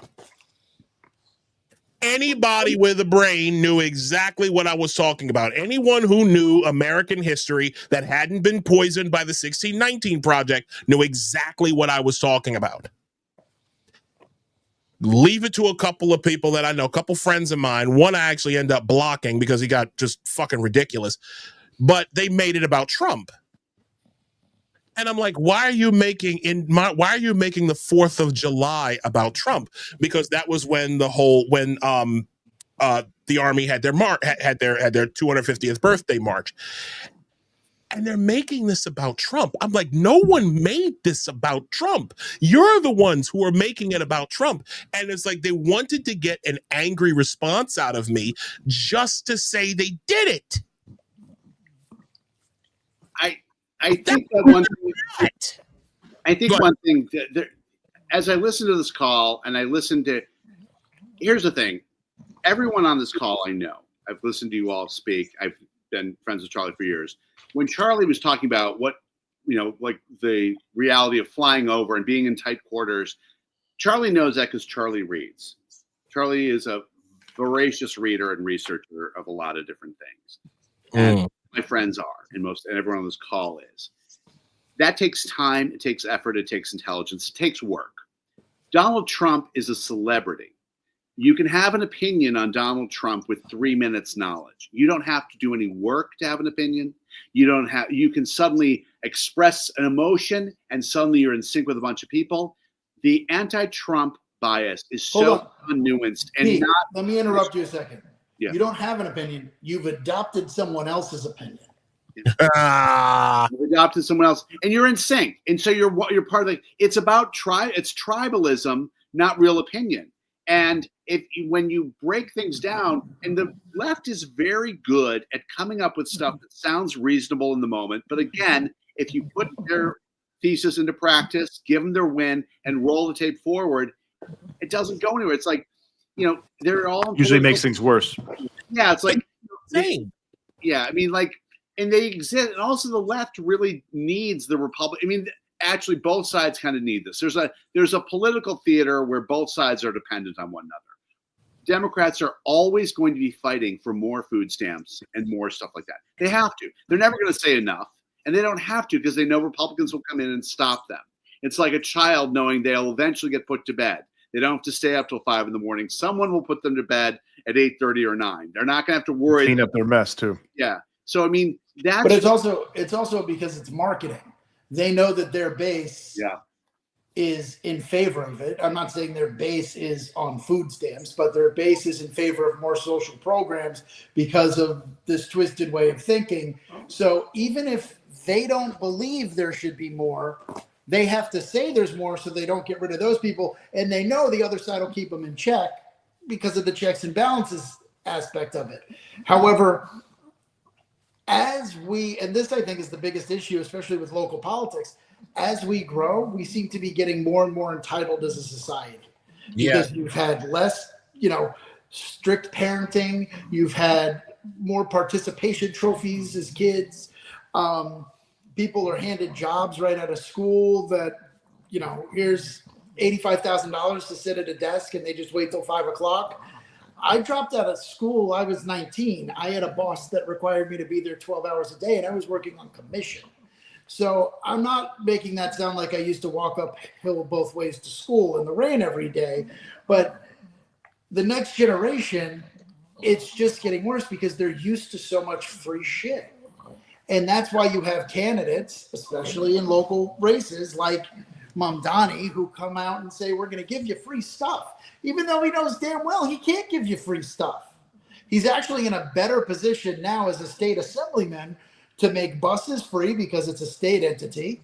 Exactly. He's in a better position to free stabilized rent because it's a state-run program. And the mayor has no purview over either one. But None. Nobody knows that because they just heard, ooh, free, okay. And that's our problem because they think that it should be handed to them.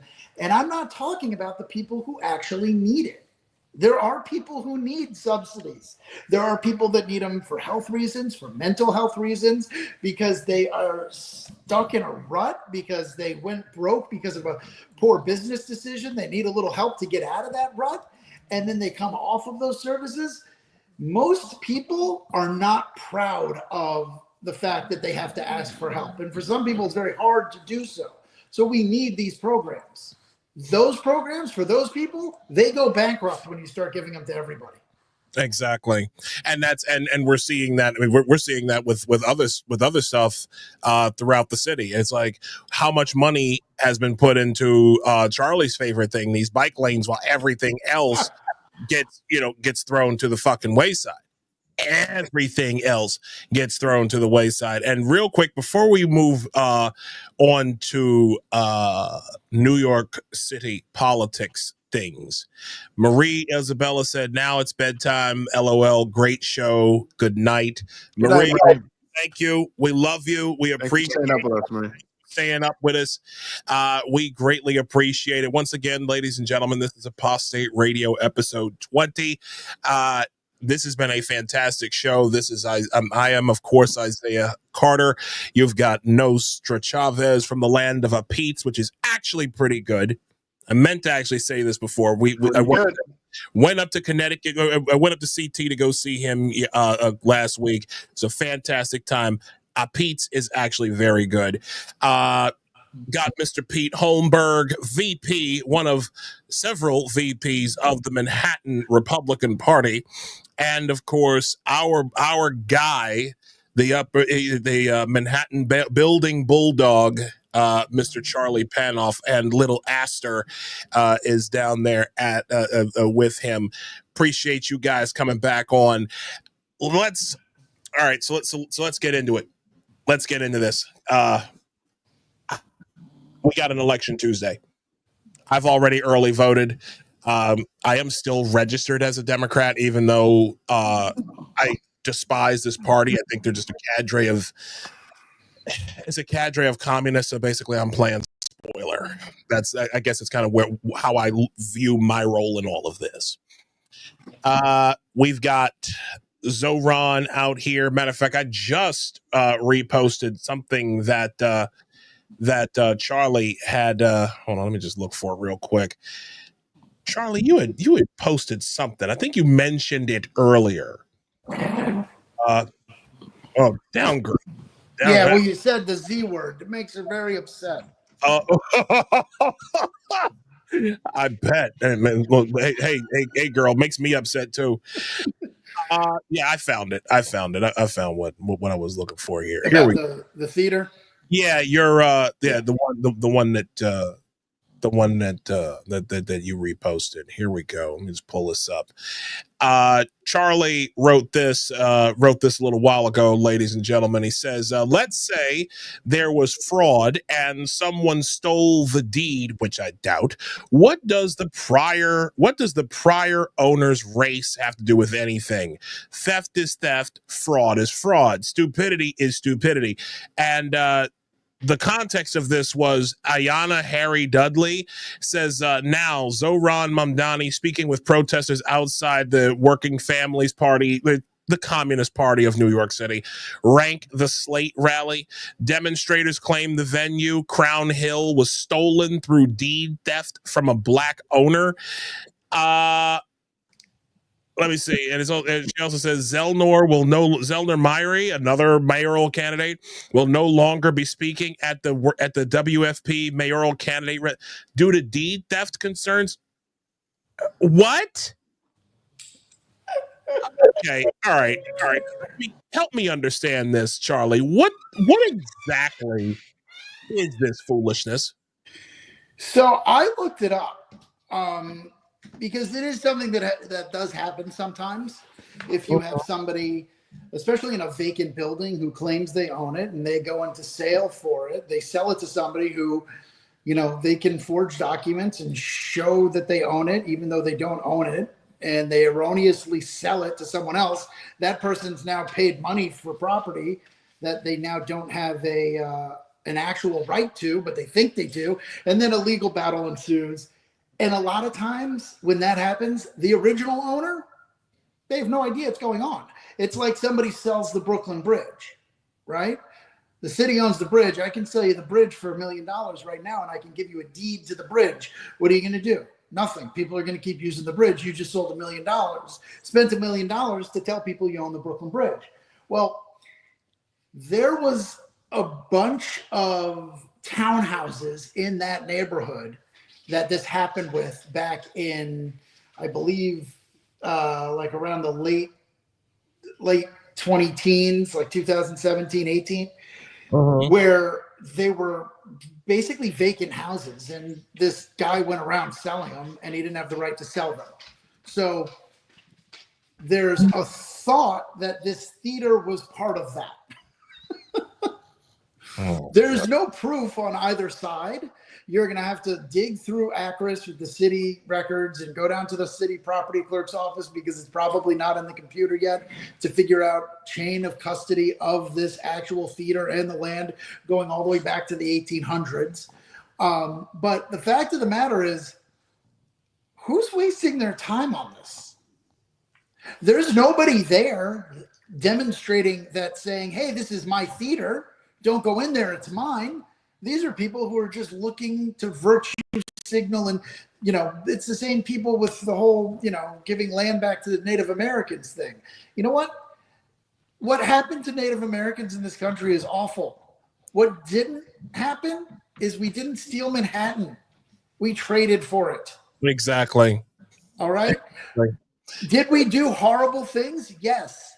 Trading for Manhattan might have been a bad business deal on their part, but we didn't steal it. We traded for the island of Nantucket. I've seen the original deed with my own eyes. Wow. Yeah, it was something like 2 pieces of silver and a beaver pelt. No. There you go. Okay. See ya. We'll get on the boat now. So, Found it on Craigslist. yeah, that's how I buy islands. Oh my God. That's where I send all my clients too. I want to ask you 2 questions. I'm going to ask you, I asked these questions of our friend Jesse Arm of the Manhattan Institute. The first question, and this, you know, we can chime in as necessary. Just how dangerous is Zoran? How do you want me to quantify that? Well, I'll get. I want to hear from Pete first. Okay. I want to hear from Pete first on this. I'll get to you because I know you've got a heater, but I want to hear from Pete. What do you? Well, first that is how dangerous is this guy in your estimation?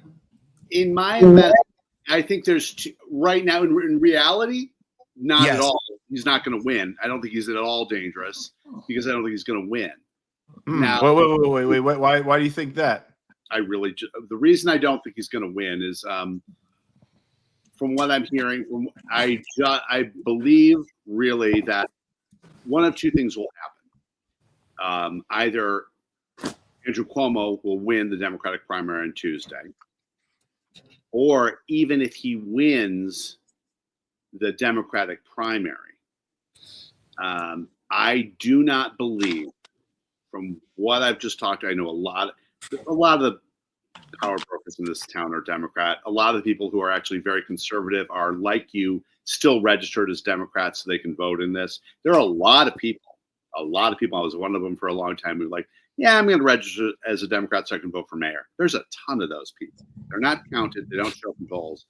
There was a poll out recently that said he's very close. That poll negated Staten Island. And everyone's like, oh, there's no Democrats in Staten Island. That's not true. That Staten Island is half Democrat. Republicans, we like to think of it as our borough because we have parity there where we don't have it anywhere else. That's our mainstay. It's a power base for Republicans, but there are Democrats.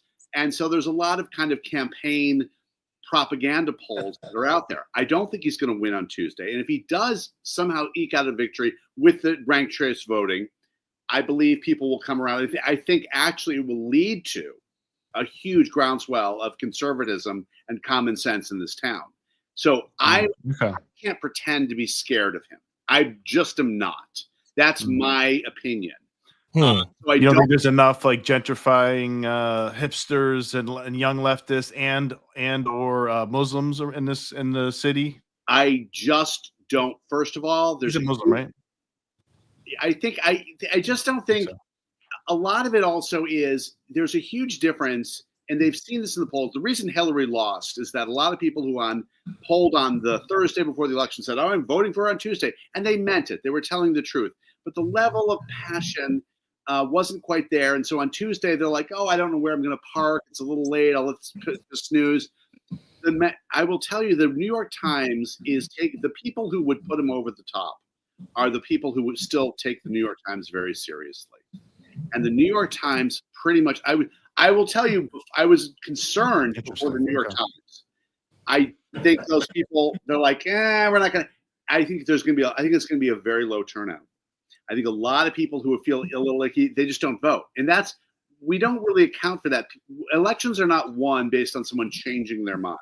They're won based on the level of enthusiasm, the desire to get out of bed and do the hassle of going to work early or coming home. And it's a hassle to vote. Maybe leftists don't like doing things that are inconvenient and difficult. Yeah. Turnout is everything. I know with the Manhattan GOP, when we have someone, we're looking for something, it's everything. Turnout is everything. So I'm not going to say that I'm scared of him. Now, if I were to suddenly be wrong and he wins on November 4th, he's the mayor, then I will tell you, if I'm wrong, I will be terrified, only because you're going to have to negotiate and come halfway. The halfway points and the negotiation points are going to be insane because he doesn't understand how things work. And essentially, he is one of many entitled children in this town who never really had to grow up. The parents like being friends with their kid. So in order to be friends, you've got to support your kid. And telling someone to run for office, there are a lot of kids running, a lot of Democrats run for office so their parents can say what they're doing. Oh, he's running for city council. He's one of 17 people running in a primary. For some reason, Mamdani was able to break through and get an assembly, which is huge. It's an accomplishment to be in the New York Assembly. There's a lot he can do there. But he is part of a culture where people, and I mean his rich parents, define themselves by what their kid is doing. So that's what we have here. And this is not someone who's connected to reality. So we will have someone who's actually worse than Bill de Blasio. Oof. So if he wins, it's horrible. I just don't, there's no part of me that thinks he's going to win. But Charlie, if he did, say he won the mayor race, like I think that's what Isaiah and I would definitely want you to outline if you can, and we might have Charlie help you out. Is like for example, like this government funded grocery stores or whatever. What is that? What would that look like realistically? That would look like, okay, first of all, John Catsimatidis, CEO of Christidis, he pulls his governments out. Government can't do commerce; they don't understand. Then it goes to great inflation. Kraft foods will suddenly, we're selling to the government, increase the prices. But that would be a mess. I will tell you right now, if he does win the primary on Tuesday, basically Cuomo is on the ballot as an independent candidate. Eric Adams is on the independent candidate. I think honestly, and here's what I would say. As a vice president of the Manhattan GOP, I would go to Curtis Lewa is our candidate. I really do believe that if we are looking at a Zoran Mamdani as on the Democratic ticket in November, a lot of conversations would happen about endorsing Cuomo. And those conversations would take place within the Manhattan GOP, and they would happen with Curtis Lewa. That would be an emergency situation. And we would not just sit back and think, I think a lot of people would say, you know what, let's get people to drop out and endorse Cuomo. That's what I think will happen if Mamdani wins on Tuesday. So okay, so let me just wait. So you think, Pete? All right. So you would say you would have Curtis if it was Mamdani's the Democrat guy, because you're going to have Mayor Adams is probably still going to run regardless, right? Against him. I think Cuomo would Cuomo too. Would Cuomo run as an independent or how do? It's already decided. The petition process has been completed, and people who have gotten places. In November, no matter what goes down, Zoran Mamdani will be on the working families ticket on November. Okay, he's on that. Eric Adams will have an independent candidacy. Andrew Cuomo has an independent line too. So no matter what. But what about what about Curtis? Why do you think Curtis can't win against that? Like that's a divided Democrat. That would be a divided Democrat constituency or electorate or whatever. Like, right? If it's it's like 3 Democrats versus Curtis. Does that look like a pathway or no? I think that would be. I think the best way really would be. I think we either get people around Curtis or we get people around Cuomo. We get people. Essentially, I don't think if the threat. I mean, the idea of him winning would be horrific. And I think we're all in agreement on that. I just don't think it's going to happen. But I think that when something like that happens, people kind of drop out. Deals are made, like concessions are made. We come together I think we would come together as a city in a lot of ways. If we were faced with that, I think the end result after all the dust is settled would be a positive one. I think I think Zohran Mamdani will go on and be an influencer. I think he'll write books. I think he'll be on MSNBC. He'll probably have a show on MSNBC before it becomes a purely internet thing. I mean, and he'll probably be in the last days of MSNBC, which is fading now. So, I mean, there's all these different things. I mean, I think in 10 years, Zohran Mamdani will literally be like hawking products. I think he's going to be someone who's like, selling a motivational seminar. I don't think he is not someone. I do not see him as a powerful person who has the power to hurt people. He'll be the next Hassan Piker, I think. But my question, and there is something I do want to go over when it comes to him. My question is, why wouldn't there be a strong coalition behind Curtis Sliwa? We've, just for disclosure, we had Curtis on our show several weeks ago. We had him in studio with us, and he did, he was with us for like 3 hours. He would have did 4. That guy is a talker, and I love him. And yeah, he will show up. And that is something that I truly believe is missing out of all of this. You can, I'll tell you something that bothers me is the interchangeability of these Democrat candidates. If you like, it could be Cuomo, it could be Adrian Adams, it could be Zohran, it could be any one of these people. They all, for all intents and purposes, they all pretty much believe and do the same things. Maybe let Cuomo to a lesser extent, but the rest of these Democrats, the rest of these socialists are absolutely on that wave. Zellner Myrie is no different than Adrian Adams, is no different than Zohran. That's my point.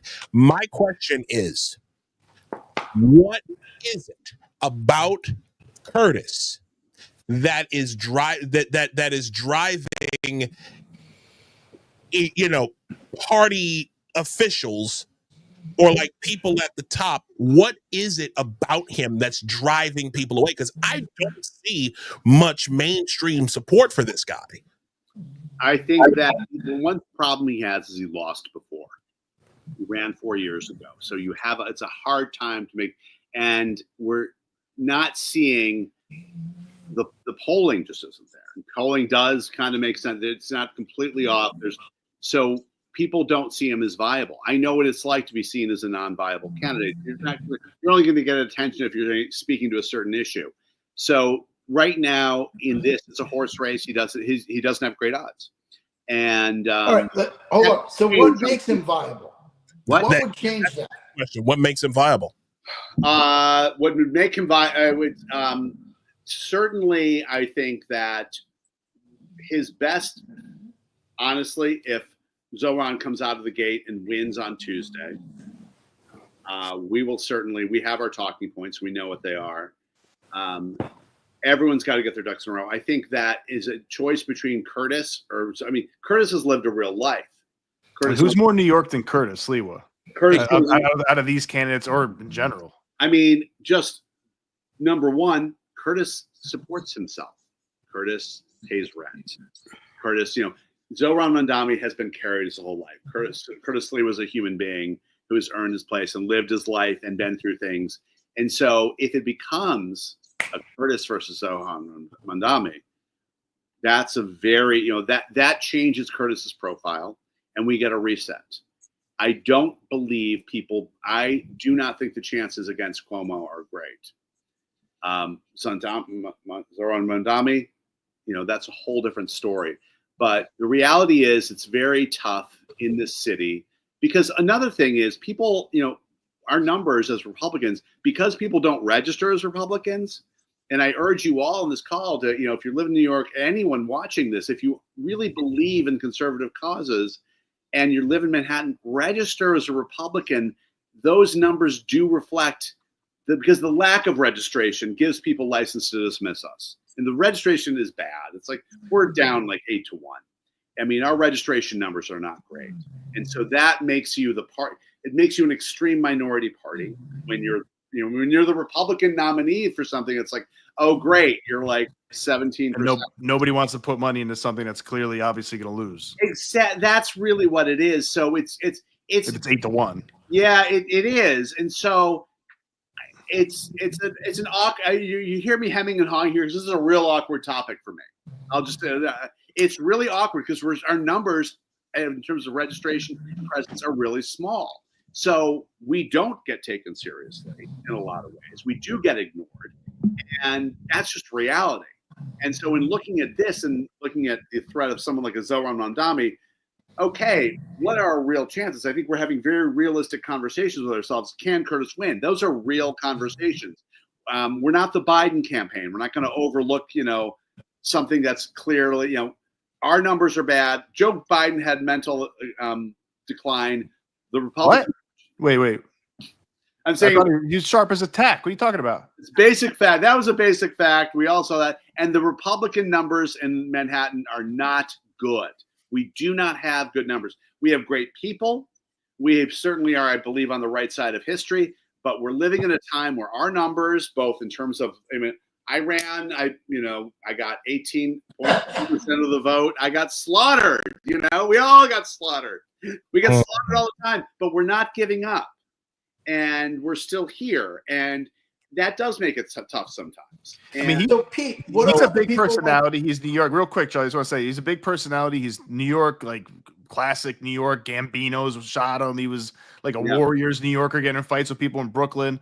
And he's also like his bread and butter is crime, cleaning up crime and stuff. And I feel like that's pretty attractive. And he's like big in taking care of cats and animal cruelty. Yeah.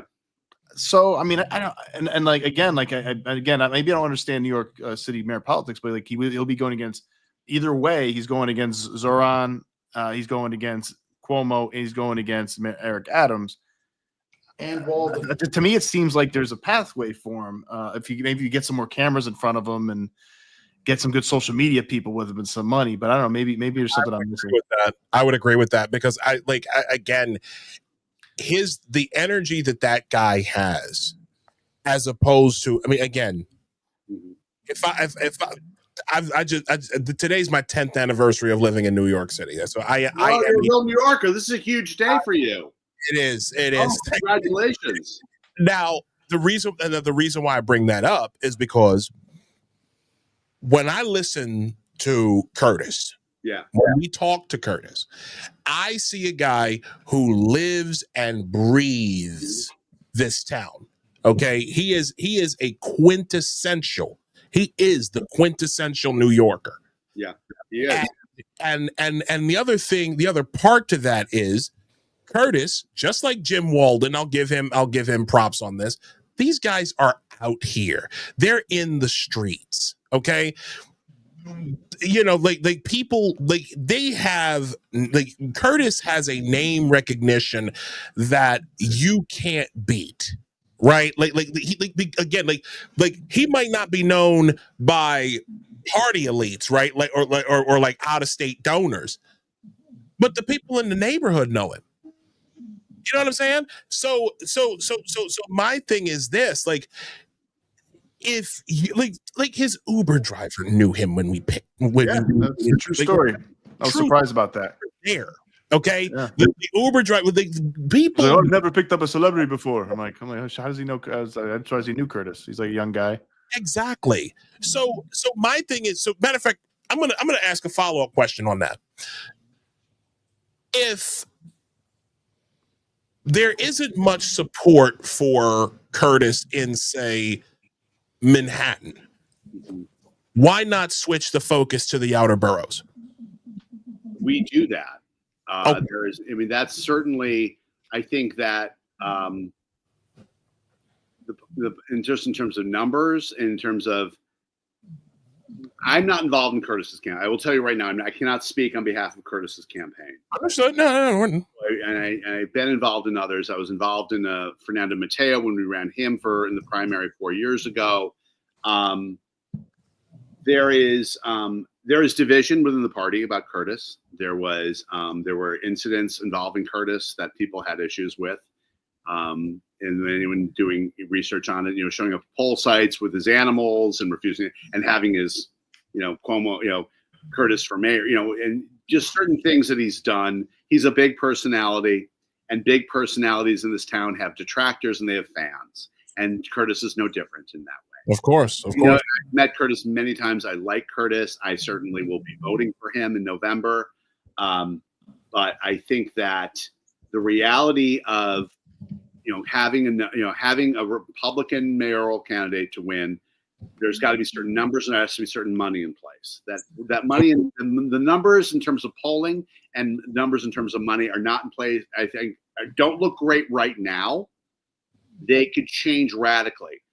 People in order to make things happen in the political realm, so many people have been through so many races. There's a great deal of fatigue. The people who actually can write the checks and do things, they've been through it all before.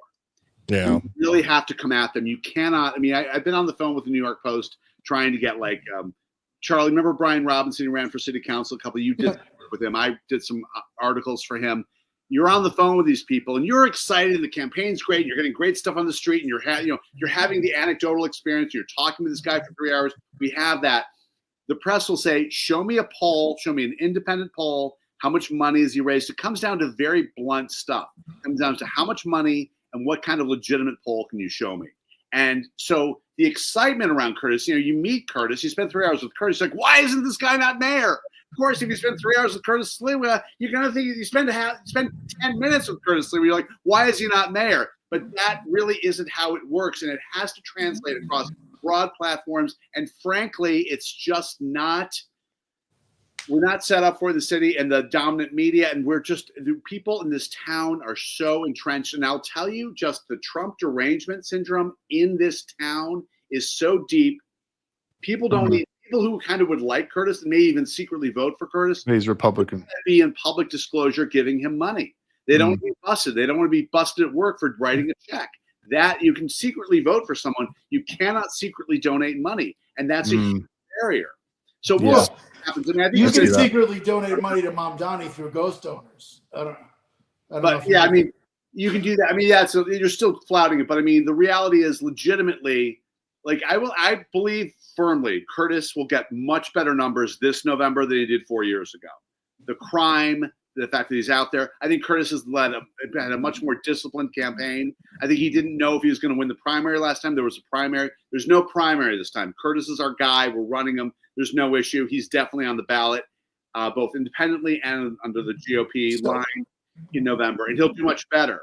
But he'll climb. And let me ask you this, Pete. When you talk about polling, how did you take into account people like Isaiah, people like me, who are registered Democrats, but we're voting for a Republican? That goes in. That's just simply. The registration numbers are something that the media looks at saying you're nothing and it comes in. The polling is, pretty much it's an indicator. And we just don't have any poll that breaks through right now. There's no poll that's going to say what people want to see is a poll saying this person could win. And it has to be, fairly independent. It has to be from a pollster that makes their money working with corporate America, so their credibility is on the line. It's got to be someone real. And we don't have that. It simply doesn't exist. And, certainly he's not limited. The current numbers have Curtis doing better than Republican registration. So that is factored in. So it sounds like Curtis is a little too local. Would that be would that be a fair, would that be? Oh, I don't think you can.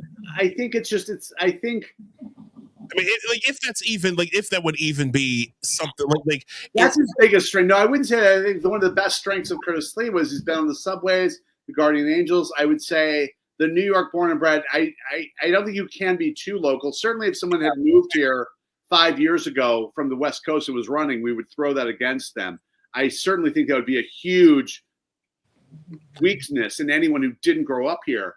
Because I think he doesn't seem to be taking advantage of social media. I feel like Isaiah, the way obviously the way Mamdani is. I guess Cuomo. I don't know how much Cuomo is either. I'm really seeing that, John. He also, it's not time yet. Okay. Here's the thing. Why would you waste money? Curtis also right now, guys. It's right. That's a good point. Right. Good point. Curtis isn't running right now. Right. Curtis is on the ballot in November. We're not. I mean, we know he's going to be in. We've got independent lines. No one's making a decision on Curtis on Tuesday. So therefore, why cover Curtis? He's a done deal right now. So that's another thing. But he should probably be posting more videos up, even if it's like selfies, like Isaiah does or whatever. Like it's like selfie videos, like because he could talk. I mean, that doesn't cost any money. I mean, certainly. Go on some rants. You're right. I mean, I think I'm not involved in the campaign. I will say that, but I agree with you. He definitely. Personally, I think as a candidate, that could hurt you more than it could help you. I don't see, because the people following him, most likely, they're already voting for him. Yeah. And if he goes viral for something, it's going to be because the media picked up on something or opponent picked up on something that they're going to harp on and they're going to make him look bad out of it. So I don't really see that as a tactic that works. Whereas looking at social media for candidacy that does work, and one thing you can give the guy credit for is Mamdani has snazzy videos. He's got good video production, right? Right. I'll give him that. Shea Osei, he has good video production. These are the two dumbest human beings in city government, and they have good video production. So yes, they're going to get votes. They're totally unqualified, both of them. One of them happens to be a city council member in his second term and is completely unqualified. He has never had a job either. I mean, he was raised by a very wealthy father who passed away and left him a lot of money, right? Mamdani is still getting money from mom and dad. So these people have time to work on their acting skills. Oddly enough, they were both failed actors. One was also a failed model and the other a failed rapper. Not a lot of... Curtis was a radio guy, though, for a long time. I mean, she's got media chops. Sure. And there's something to be said, on the other hand, Charlie, of like just familiarity, right? The more your face is out there, people know your name, people suddenly start to like you a little more. Some people do, right? They're more likely to, just like with marketing, advertising, they're more likely to buy products if they know the name without knowing much else. So there's something about that. He could say something that, that maybe gets him a little hot water, but he could also say some stuff that might people be like, oh, finally somebody's saying this. That's a real New Yorker. I like his accent. I think a better tactic would be to get him on other people's accounts. Have other people talking about him. Have other people, maybe interview him or have him just pop up somewhere when they're talking about something. Even if it's a restaurant review, have him pop up and start talking about how good the pizza is. Yeah, things like that. I agree with you about getting him out there, but in his case, the people following him, they're voting for him already. But if he could spread across social media to people who aren't following him, like Instagram, TikTok, X, that sort of thing. He's on X. He's got about a very low 6-digit following. Posts every day. Very rarely. He does? Okay. Yeah, he's actually very active on X. I don't see him. Okay. He's posted while we've been on, talking about seniors and all that. He's very active. Very rarely does he. Most of his reposts are in the mid 3 digits. Like 300 people will repost. It's not bad. He could definitely, I think, maybe explore TikTok. And I think more and more the opening is, and what we're tracking is that young women, in terms of people registering, in terms of the data on who's kind of registering, who's writing into the Manhattan GOP website, we're seeing a very strong increase, and we have for the last 6 months, in young women in their 20s. And a lot of that is, frankly, bottom line crime. And it's it's one of those things where like, oh my, we're shaking our heads because it's the last thing you want to build. It's a horrible circumstance, but that is bringing people into consideration. That is a motivator, though. And you said that that it was women are coming to the GOP because of crime, right? That's what you said. Yes. Yeah, I mean, and you know, again, it's Curtis's big thing, right? He's been doing it for decades. That is absolutely Curtis's wheelhouse. And he's a big cat, saves cats. So I mean, there's plenty of, I'm sure some cat ladies out there that might like that. Yeah. He's got a bunch of cats in his apartment. I'm allergic to cats. I'm still voting for the guy. Yeah, the thing is, Curtis is just not, I think Charlie's point is he's not running right now. That's a lot of it. And so right now, why waste the money? Yeah, there's no, I mean, he's not going to get any attention right now with everything going on. It's all about Tuesday. I do not believe, and I knock wood, I hope I'm, not wrong on this one. I don't think Mondami has a serious shot at it. I think really after the New York Times article, I think he was I think he peaked. I think that was. Do you think that many people read the New York Times though? I mean, I know Democratic generation, a little older, a little younger. It's the Democratic. Here's the thing: primary voters are different than regular, general election voters. Primary voters are much more intense. So the numbers are much lower. You look at the numbers, and so the people in this town who read the New York Times and take the New York Times seriously, absolutely, they are influenced. And I think a lot of them, in their hearts, they like the idea, the spirit, the ethos of Zohar Mondami. They know it's not workable, and the New York Times gives them permission to say, no, don't vote for this person. And I think that a lot of people are just going to secretly vote for Cuomo. I think he is very, very much a politically incorrect choice for a lot of Democrats, but they're going to be making a practical choice, and they're going to be voting for Cuomo. Brad Lander is not going to get it. I think a lot of people are canceling out. I met Brad. I'll tell you something. I met Brad Lander. Getting arrested maybe like once a week. He might. He might get some. He's an awkward guy. I met him in the green room of the John Catsimatidis has this radio show called the Cats Roundtable. I did it when I was running. And I was there for like a half hour alone in the green room with Brad Lander. This is like, 7 years ago. And it was just one of the most socially awkward guys I've ever met in my life. Oh, he definitely gives those. Good luck, brother. Good luck. I mean, as much as he sweats, he literally looks like a fish that was just taken off some ice. Hold on a second. I like fish. He looks like a fucking red snapper. Snapper, exactly. Snapper. We've all seen the video of him at the Caribbean Day Parade dancing on the float, but tonight at that Working Families party, Isaiah, I just sent you something on X. If you could pull up that video. Sure thing. This is him being serious. It's hysterical. Uh-oh. Lander? Yeah. Oh, this is going to be good. I just sent it. This was the same, Ayanna Dudley. She posted it. Oh, my God. Oh, God. Brad Lander stepping on stage at the Working Families party. He was just introduced by Jermaine Williams. You gotta show this to people. Here we go. Oh no. Oh, this is. Oh God, this is gold. Hold on a second. So now I got to do this. Where am I? Oh yeah. We got to do this. Just look at this fucking guy here. Look at. Oh wait. No. Oh my God! Oh, it's lagging it. There you go. Why is this?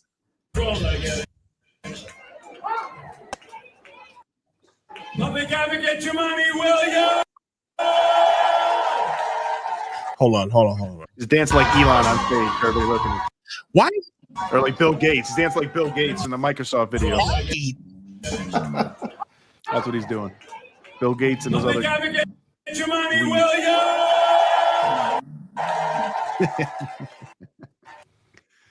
Oh goodness! When I say working, you say families.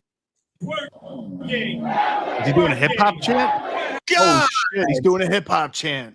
Oh my old school hip hop chant. Oh. When I say working, you say families. Working. God! Oh, I've seen that shit since. That's DJ Cool right there. Yeah. And just to remind you, he's in charge of our money. He's the current controller. The current comptroller. Okay, so now I think I'm gonna be out. Hope he's good at that at least.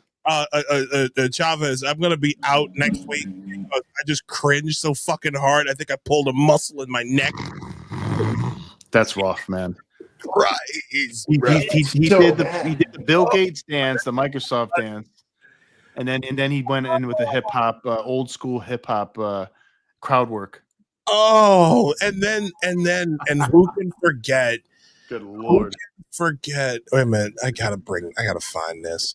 I just had this. Who could forget that face? That face that he had. Oh, here we go. I gotta share this. Luca Brasi over here. Oh no! Oh yeah. Look up. That picture's terrible. Yeah, this thing. Hold on, like, just look at this fucking guy. Look at this. Brutal. I made this earlier in the week. Like this, just stop already. Oh, anyways. It's like Rodney Dangerfield on that angle. Oh yeah. I get no respect. You got no respect. Yeah. All right, I don't want to give the guy too much time, but you got to show the one last thing I just sent you. I'm the guy that doesn't use the word retard that Pete was talking about before. This case, I will, because he's looking at a flag in this video, and it's like he's amazed that it moves as he swings it. It's like Hillary when she was. Oh no! Who gave this guy the checkbook? Yes, look at this. What a loser! He is this guy. What are you doing, man? You would never know. You would never know that this guy has shunted almost $1 billion over to his wife, to nonprofits associated with life. He plays dumb, but this guy obviously has enough to send over that kind of cash to all of these nonprofits throughout the city. The most profitable 3 hours the city's pension funds have had in his term were the 3 hours he was sitting in a cell earlier this week because he wasn't able to screw anything up or steal anything. It's got him. Unbelievable that this guy even has any off. And look at all the personality lacking of all these candidates like the Keith Powers and the Mark Levines of the world, who I would genuinely rather watch paint dry than have a conversation with these people. This guy, how does this guy get elected? Because he's from out of state. Interject. Mark Levine's a personal friend of more than 30 years. I disagree with him politically, but he's a very interesting guy. I disagree with you. You watch your mouth, Charlie. I've never had a conversation with him, but that doesn't change the fact that he comes across as boring. He does, and not only. I'm just gonna and I'm in that boat too, Pete. And you're not the only person who said that about Mark Levine. I personally, the only good thing that I'll give Mark Levine credit on one thing, and that is his stance on reopening psychiatric hospitals. The one on Randall's Island in particular.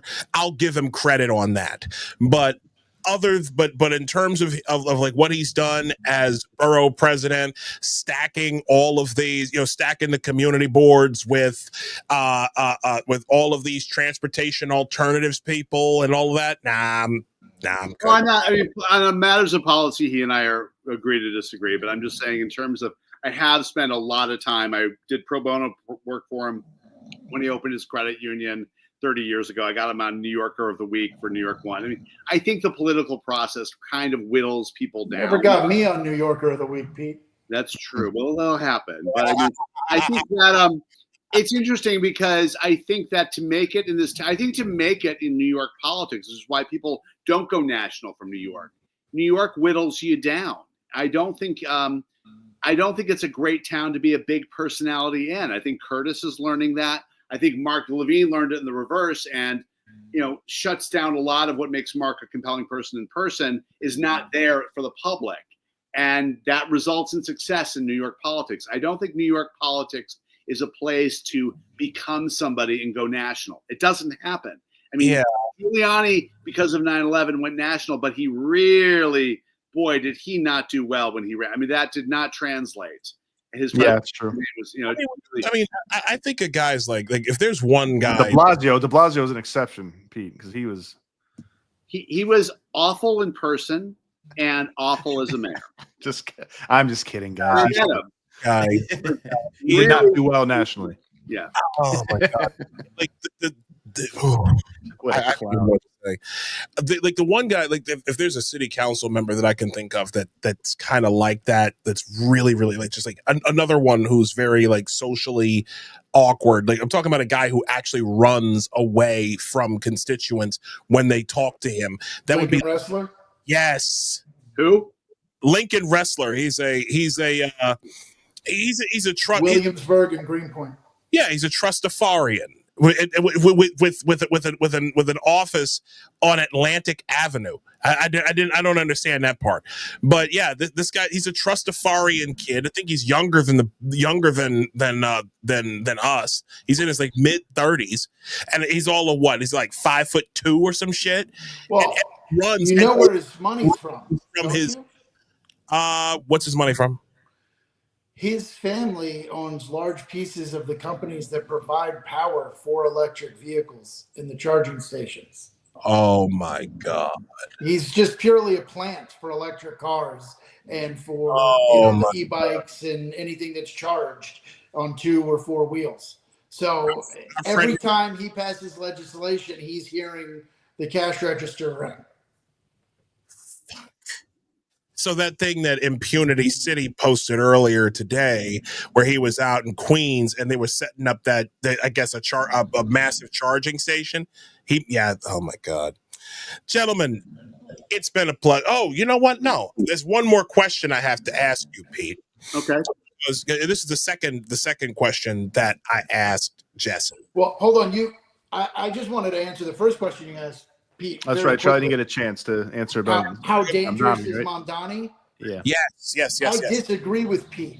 Right now, if I were to quantify it, I'd say he's off the charts dangerous because he's getting more and more press for lies. And he's getting more and more people to think, oh, wait, a mayor can give me free things and freeze my rent when they can't. Now, if he were to get elected, if hell froze over and the guy did, I agree with Pete. I don't think he's winning Tuesday. He has no shot in the general election. If he were to get elected, he's nowhere near as dangerous as he is now because he can't just unilaterally pass legislation. Even if he's aligned with the city council, the stuff he wants to do is the state. And if he were to raise corporate taxes, like Whitney Tilson said in the debate, those are state taxes. He can't do it. And even if he got Albany to do it, which he has pushback from them, then they're not just giving the money to New York City. They're going to keep some upstate as well. Buffalo, Rochester, they all want money too.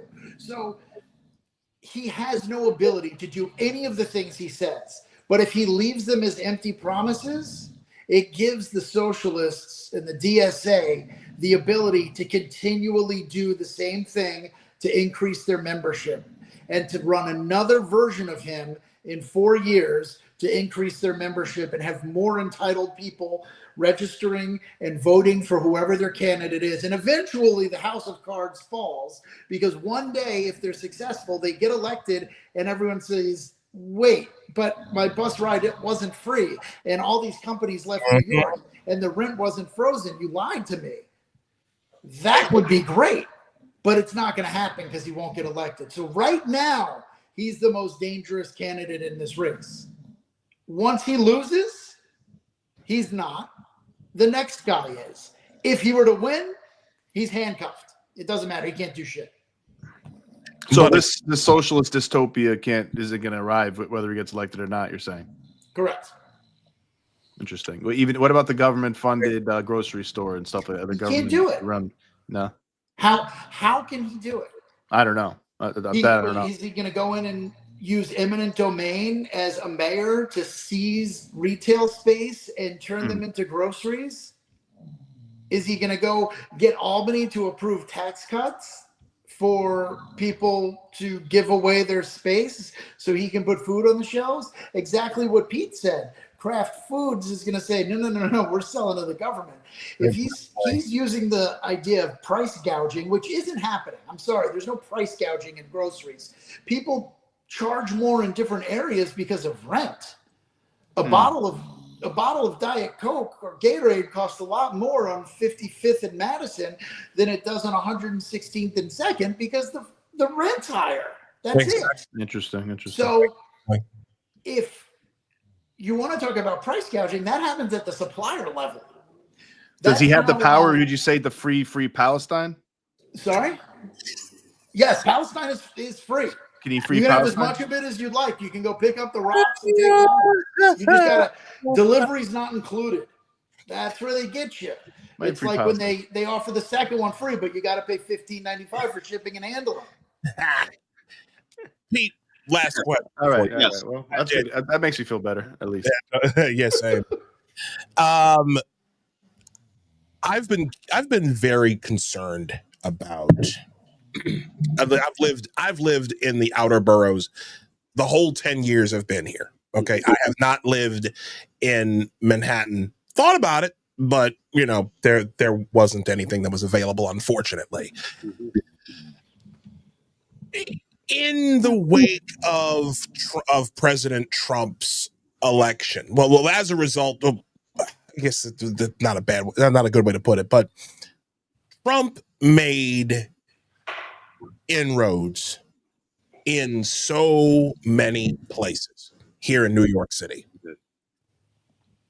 His largest numbers where he gained were here in the Bronx, where I'm at. And I think the second was Queens. I think the order was Bronx, then Queens, or was it Bronx and then Brooklyn or so? I can't remember the exact numbers. You probably have them right all offhand. What I'm concerned about is Republicans overall, and I think you kind of answered some of this in the first question. Republicans have, it's perceived, and I'm one of them that has perceived this, that Republicans are just kind of satisfied to sit back and watch and not push candidates in places where they're very risk averse. And again, you work for the GOP, and I'm trying to ask this question like being fair. Why does it feel like the GOP in many instances treats New York City like a no-go zone? When it comes to city council in particular, 51 out of the 51 members of our city council, only 7 are Republicans. Shout to Vicky Palladino and Ina Vernikoff, the two that I know personally. However, the Bronx doesn't really have any, to my knowledge. We've lived in what's objectively been one party rule. So what is the plan with everything that's going on with Trump's rise in these areas, in the outer boroughs? What are you as the Republican Party doing to maybe capitalize and bring more candidates to the outer boroughs? I think there's a disconnect between people's impression of the Republican Party nationally being so powerful. We have the White House, we have the Senate, we have the House of Representatives, and there's real power there. We do not have real power in the city. We just don't. So we're coming from a place where you're thinking of it as like half the country, and then we're like the 7%, 10%, really small, very small numbers. Our ability to raise money is low. We're really, really coming from behind, and I think we're farther behind than people realize because of the numbers, because the way New York has been set up.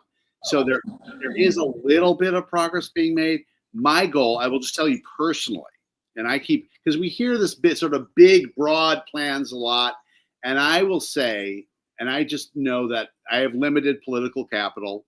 limited resources, but I'm pretty good on the stump and I'm pretty good on the streets.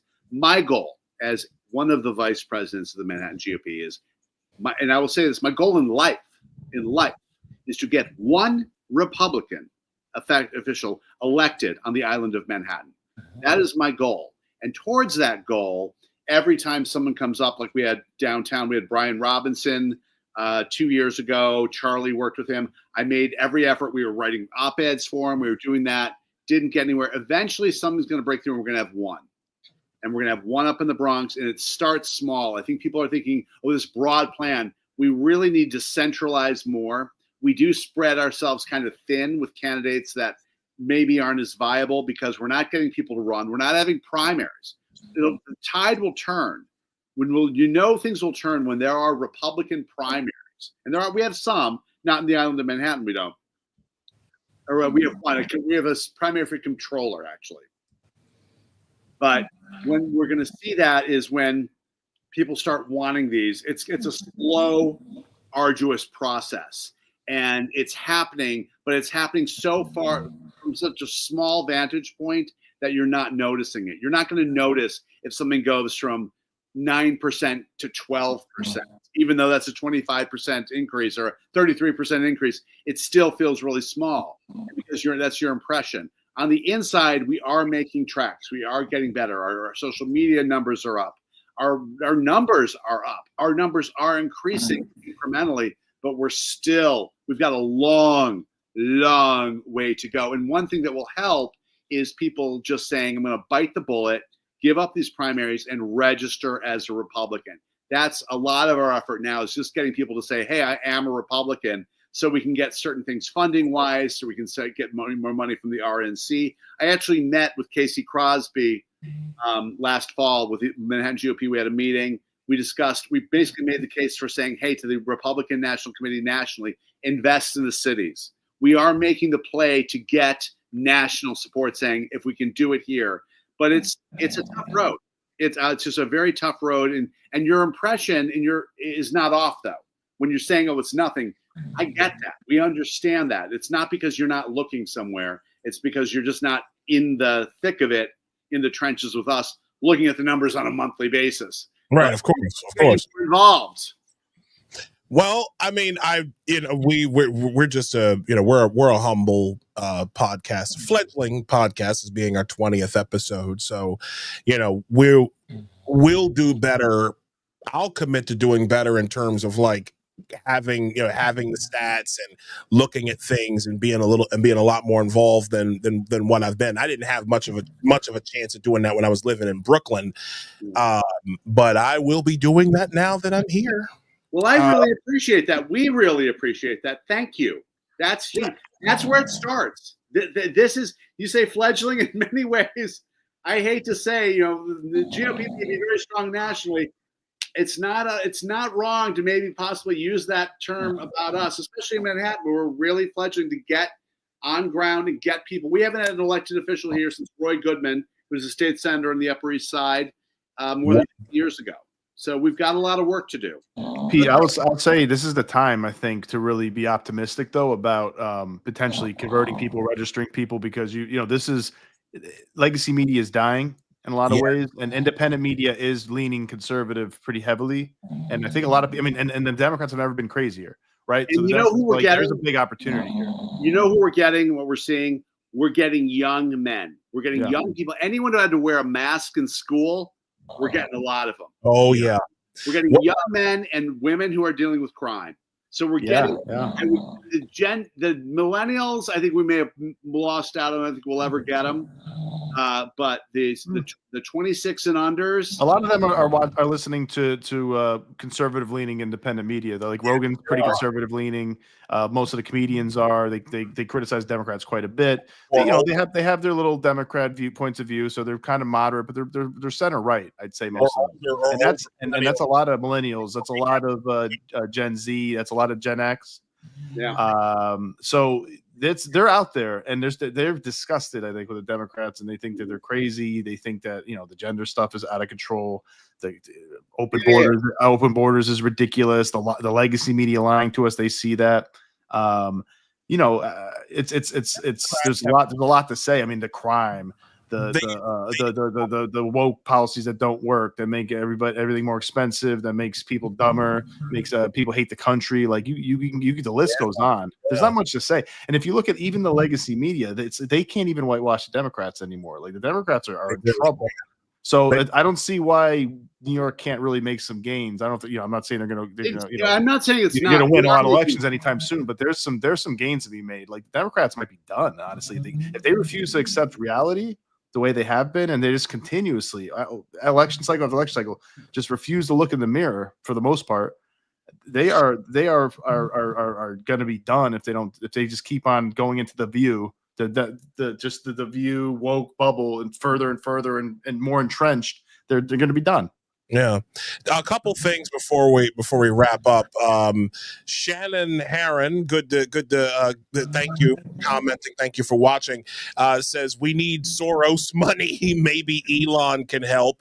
Elon, I'm sure what's up with Elon now, but I think Elon needed a break. I think he was burnt out from all the stuff that was happening. And now that he's trying to come back to, him and Trump are trying to patch things up. I hope I think they will. And then Shannon also says the secret to getting black men is to reform child support. I think she might be onto something with that. Something maybe to talk about it at another date. But I want to thank you, gentlemen, for coming on to the show. It was really, really appreciated. I know it was very short notice. Charlie, we appreciate you. Pete, we thank you guys for coming on. You're more than welcome to stop back in. Before you go, anything that you two gentlemen are working on that you want to promote, anything you want to talk about, now is your time. Charlie, go first. I sell real estate, so if you're looking to buy something, give me a call. But on a completely unrelated note, there's a small company out of Dallas called Duke and Winston. It's all bulldog themed clothing, and they work a lot with bulldog rescues around the country. And they are attempting to break the world record for a bulldog gathering. They want to have over 1,000 bulldogs in one place. They're going for the Guinness Book of World Records, and I'm helping them in the beginning stages of planning a very large event. And we need some help. It will be for charity. If there's anyone listening or anybody knows somebody who has large event logistics experience or is interested in perhaps sponsoring something, you can reach out to Isaiah. He can forward my information or reach out to me directly on X at Building Bulldog. But the goal of this is obviously to have fun, break a Guinness Book of World Records, but also help save a bunch of dogs. And if you want to check out the clothing line, it's awesome. I own a ton of their stuff. It's duke-winston.com. Yeah, I'm typing that in right now, typing that into the chat. I also have this here, duke-winston.com. Mr. Holmberg, what you got for us, sir? I just want to get people, after this election, if you haven't registered, a lot of people in New York have not registered. A lot of people everywhere haven't registered. Wherever you are, make sure you're registered. Make sure you vote. And registering as a Republican is a very good statement. Please do yourself a favor and register as a Republican, not independent. So I urge people to register to vote, and I urge them to check the box marked Republican. Please do that before November. Thank you. And Aster wanted to say goodbye. Oh. She apologizes for snoring. It's been a rough day. It's hot down here in South Carolina. Rough day, and it's not That's just all right. a dog, huh? Yeah. Gentlemen, I greatly appreciate you coming on the show once again. Thank you so much for having me. Great conversation, guys. Anytime you really want to come back, please do. We would love to have you. Great. All right. Thank you. All right. What a show, man. Yeah, and we didn't really get into Iran yet, man. Do we have time to do that? Quick thoughts on it? We got into it a little bit. We kind of kept on changing the subject here. We did. I know we saw you played that video, but then we gotta change the subject on it. But I just think, what are your thoughts on this? We can talk about it real quick. yeah, I mean, I'm getting a lot of people. We've seen a lot of people. I'm sure you have, like, where they're saying that, I didn't vote for this. This is going to put people's lives in danger and all this stuff. And it's like, I get what they're saying, and they think it's going to be Iraq. And they don't know why. Why are we doing this? Why are we getting rid of their nuclear weapons? And it's like, do you guys remember that they killed like over 1,000 of our troops and citizens? Iran, through either directly or through terrorism, through proxies, through those road bombs.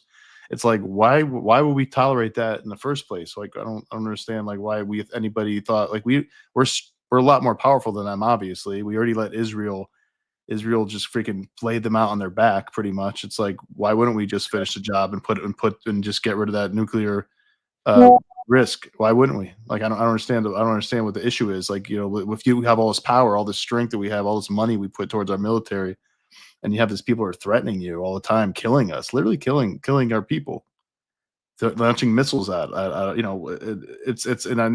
that's besides the fact that they say death to America, death to Israel. They threaten Israel.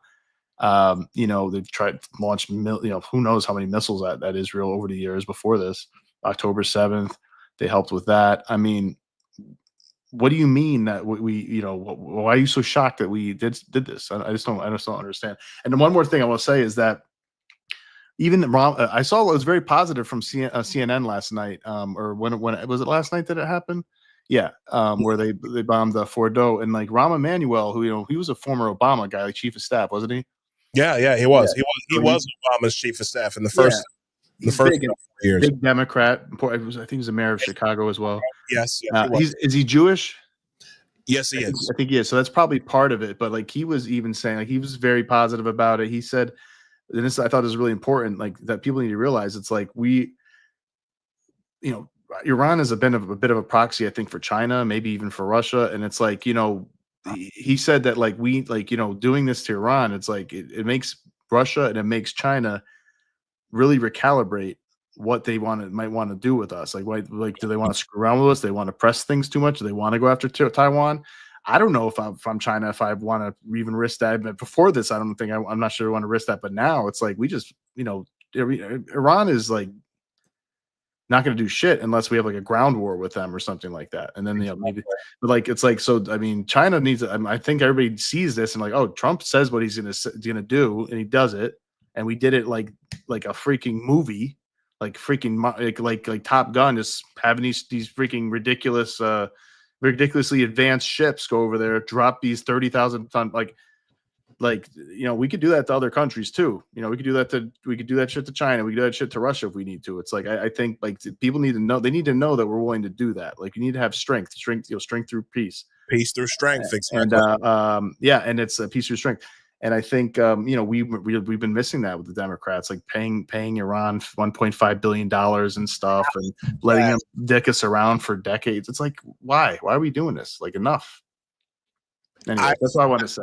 No. I hear you. And my issue with this is when it comes to Iran, a lot of people have been asking me, even I'll admit, even my fiance was asking me this question earlier.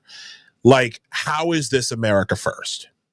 How is a 36-hour flight, total flight that is, how is a 36-hour flight to drop off a 30-pound bomb in the midst of, to drop off a 3 30-pound bombs into Iran's nuclear site?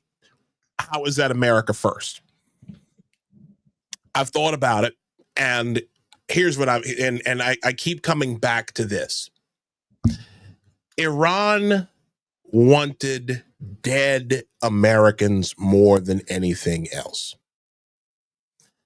We have been dealing with this issue since 1979, when my last namesake, President Jimmy Carter, decided to let the Shah get run out of the country to then let Ruhollah Khomeini, the Ayatollah, come in. Jimmy Carter's legacy will be forever marred by his weakness in that moment. And people simply do not understand. These people had ICBMs they were developing. The second they were done and operational, they were going, it wasn't a matter of if, it was a matter of when they were going to launch those nukes and drop them off here in New York City, Washington, D.C., and have a mass casualty event. Dirty bombs or something even, yeah. Bombs, EMPs, all sorts of shit. Iran is objectively one of our greatest enemies, or I'm sorry, the paleo-communist government of Iran that currently that currently leeches off of the people there, that currently oppresses the people. Because a lot of people don't even know what Iran was like before these scumbags in long coats screaming death to America came along. Iran was one of the freest nations in the Middle East. I say all that to say, would you rather an ICBM be dropped off here in the U.S.? ICBM is intercontinental ballistic missile, where basically they shoot a missile up and then it comes down from space, from above. Would you rather that happen? Would you rather that happen or not at all, which is what happened over the last few hours? Iran's entire nuclear program gone. Gone. They have nothing now. The legacy of Jimmy Carter and Barack Obama got erased in one night. And people don't even consider that part either. I would much rather, and here's my thing. If the real violent stuff, if these sleeper cells that the Biden administration let walk right through our southern and northern borders, if they happen, then you know something. If you see something, say something, folks. That's the best thing I can say. May God keep watch over us on our own shores. But the one thing that you cannot say is they could launch a nuke at us at any time. That's America first. And the second part to this is, I believe there's three reasons for this. Reason number 2. People needed to see, and I'm talking about Americans. Americans need to see what a real leader is like. Someone who does exactly what he says when he says he's going to do it. A real leader who doesn't take shit from anyone, who, as Teddy Roosevelt said, walks softly and yet carries a big stick. Big old stick. That's right. And in this case, that big stick was a 30,000-pound Moab. 30,000-pound Moab that was shoved up the ass of Iran's nuclear program.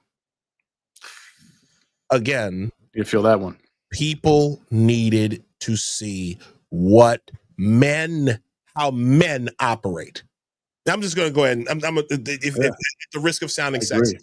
I agree. At the risk of sounding sexist, because people do not know anymore how real men handle business. Yeah, I'm going to go there for a minute. You know what? Yeah, I'm gonna say this real quick because I want to finish. We got to finish up the show again, and I have one final thing that I want to do before it gets too late. People need, ladies and gentlemen, what you just witnessed on the stage or yesterday with President Trump and VP Vance and Pete Hegseth, the Secretary of Defense, all these guys, you just bore witness to how real men are supposed to operate. Men who do exactly what they say they are going to do when they say it. Men who show strength and resolve in the face of adversity. Men who make hard decisions regardless of what anyone thinks of them or says about them later. When you think of men these days that are on the when it comes to the Democrats, you think of Tim Walz, weird fucks who may or may not have ordered a hit on that Speaker of the House out there in Minnesota, but allegedly. That's speculation. Allegedly. Okay. Allegedly. What do we see here? We see, what are examples of men when it comes to Democrats? Men like David Hogg, whose arm is about as big as my fucking pinky, who steals money from the Democrats and got caught. And then when they can't admit that it was the content of his fucking character that got him thrown out of the party, what do? They say, well, it was a diversity thing. What do you think of when you see men on the when they've got? What do you think of men on the Republican Party? I'll show you right now. Okay, here's what you think of with Democrats when you see men on the Republican Party. That's what you see. That's what you see. I'm gonna play this through. Let everybody watch this. Here's what they think of you men. They are using people like me as pawns. I refuse to be used as a pawn. And I think it's our when you're a queen, you can't be a pawn. Oh, wow, Come on now. I love that. I just want to throw that in there. Thank you. Thank but you. go. You were saying you got to trademark that. The final thing I'll say on that is, and in order to not be used as a pawn, in order for all fuck you. Okay, man. Fuck you. Fuck you. Good fuck Lord. You. And fuck that guy. Again, that's the example of manhood that Democrats have sat in front of us for 10 to 15 fucking years. Yeah, and then having China lick their lips, man. China, Russia, Iran. Dresses and bitch ass niggas. That's who they've been sitting in front of us. It's a fact, man. That's a fact. It sickens me that that's the example that has been set before this country in terms of manhood. Yeah, it's not good. It's not good when you have hostile countries, man. When I think of how men in this country have been told that being weak and inoffensive and believing in anti-truths, black men have absolutely no value in the Democrat Party unless they are punks or unless they are dead. And no one knows how to be a man anymore.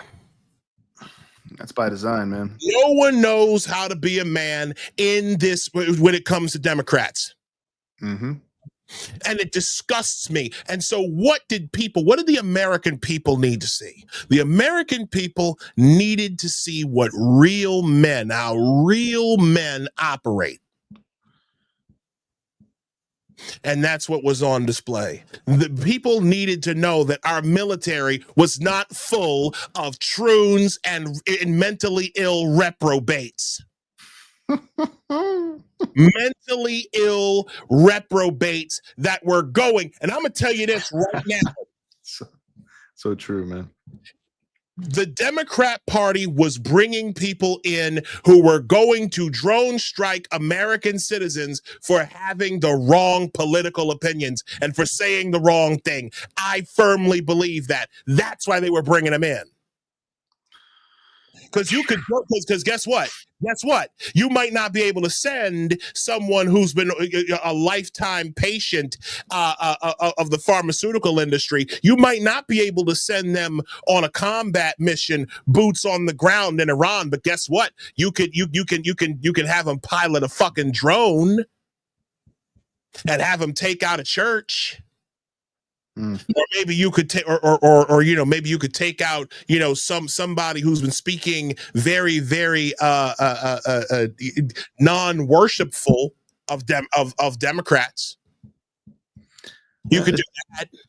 This is a long march of institutions too, man. This is by design. I mean, this came from the Soviet Union, you know, probably Maoist China, coming from communist China now, pushing this you know, gender theory, critical theory, all these things that divide us, make us weaker, make hyper feminism, all these different things that are making us the men more emasculated and more confused and bigger pussies, bigger pussies, and like this is pushed from abroad. You know, this is pushed from China, from Russia, from Qatar, like the money they put into our universities. This is by design. They get, you know, they're loving it when they see like Admiral Rachel Levine and stuff like that, and you know, and freaking a general with a freaking dog mask and stuff. It's like a joke, and it's like, you know, thank God that we have like the conservatives back in power. We have Donald Trump back in power. Pete Hegseth, people who are going to be like, we're not going to give a shit about any of that bullshit that woke bullshit we've been caring about, pretending to care about for years. We're just going to care about being the strongest, most devastating, most lethal, most powerful, most decisive military on earth. And you know, and if anybody has anything to say about it, you know, you just saw what's going to happen. Like, don't fuck around with us ever. Like, I think people, they need to, like, people need to know there's serious consequences to fuck around with the United States of America, man. Like, this is our country, and we don't, you know, we didn't put trillions of dollars behind our military for us to be worried about pissing off Iran when they threaten us. When David French said here, this New York Times columnist, said most Americans don't know, and he's a former vet. Most Americans don't know how much American blood is on Iranian hands. Iranian-backed militias took a terrible toll on our unit in Iraq. It is in our interest just as much as Israel's to block Iran's march to a bomb. I mean, so you know, this is the accountability, man. This is the roosters coming home, or the chickens coming home to roost. You know, when a punk bitch like David French says something like that, yeah, even he said it. Okay, that means something. And out of respect for him, he's an Iraq vet. So yeah, but he's also been pretty soft when it comes to like he's been very pro-Democrat and while claiming to be a Republican. And I've had my issues with him, but this was a necessity. And again, the biggest issue that we have in our society as a whole is that people do not understand basic morality. And the basic morality, the building blocks of character, of having good character, is simply doing what you'll say you're going to do. Yeah. Oh, yeah. Mean what you say and saying what you mean.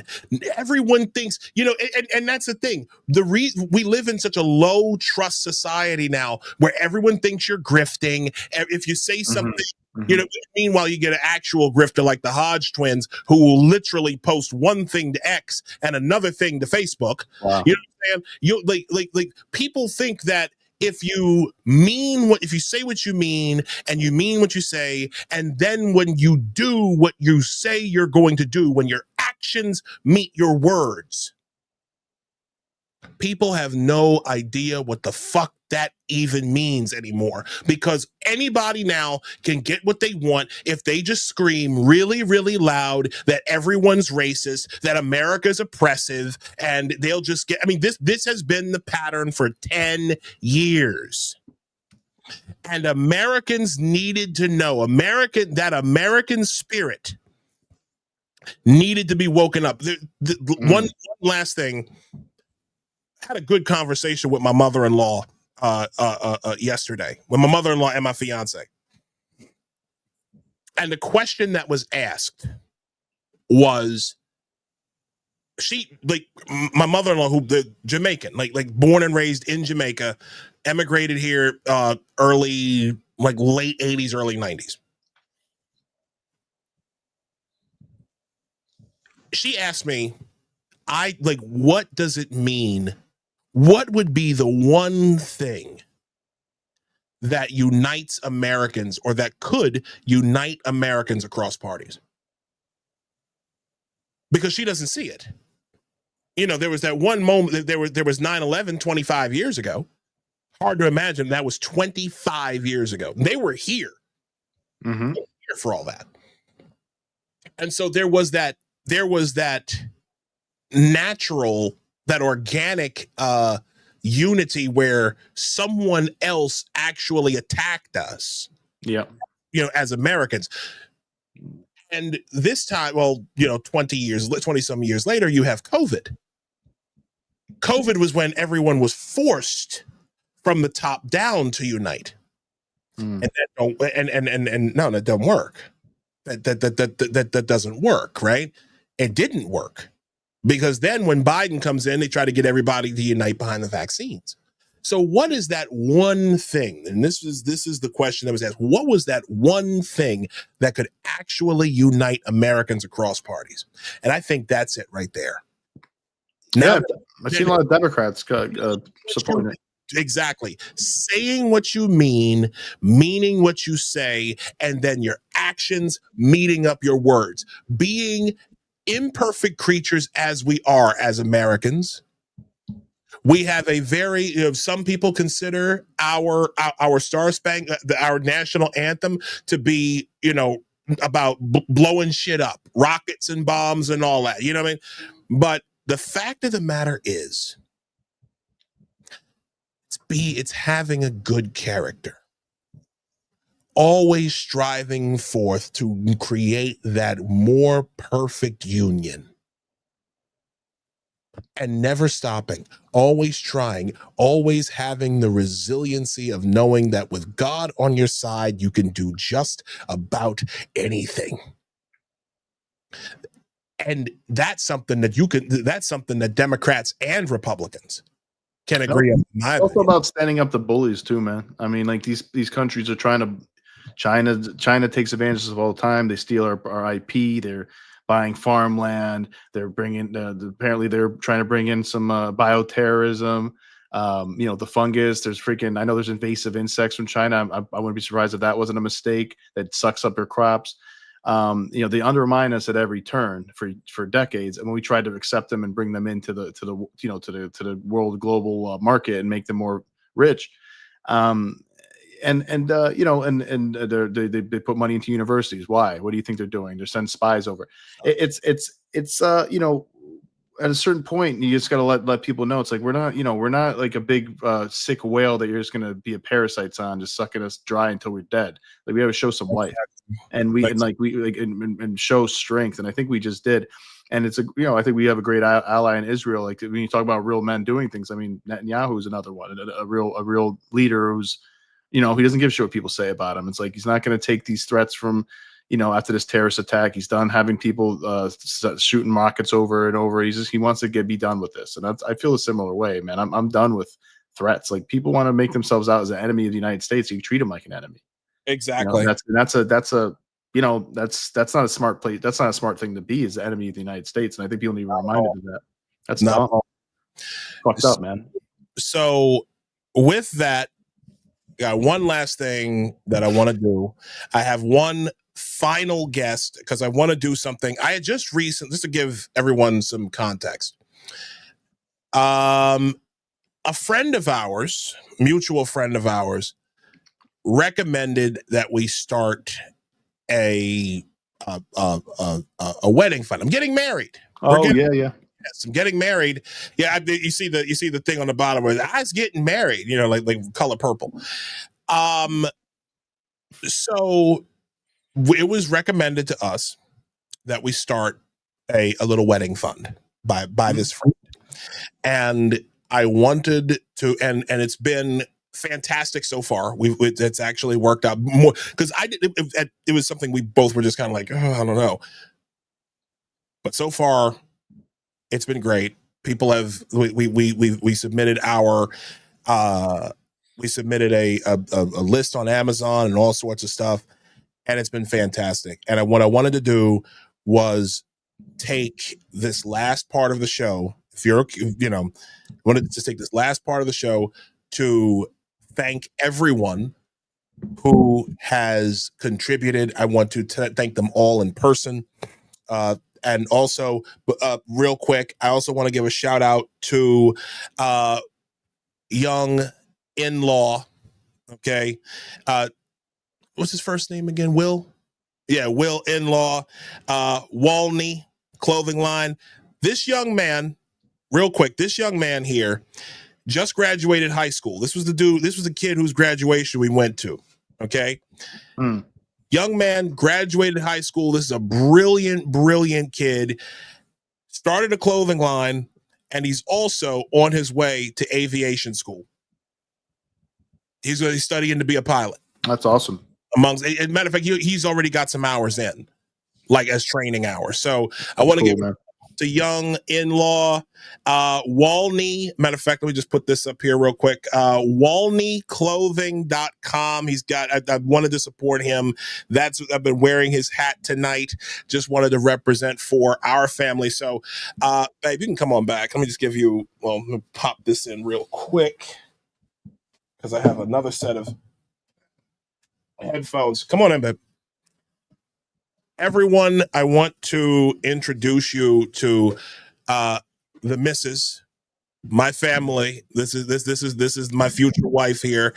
Just so everyone is aware, and that we're not, we're that this is real in the field. Everyone, this is Kareen, everybody. Nick, you've Kareen. I don't think you've met her yet, or have you? No, not in person. Only over the phone. Oh, okay.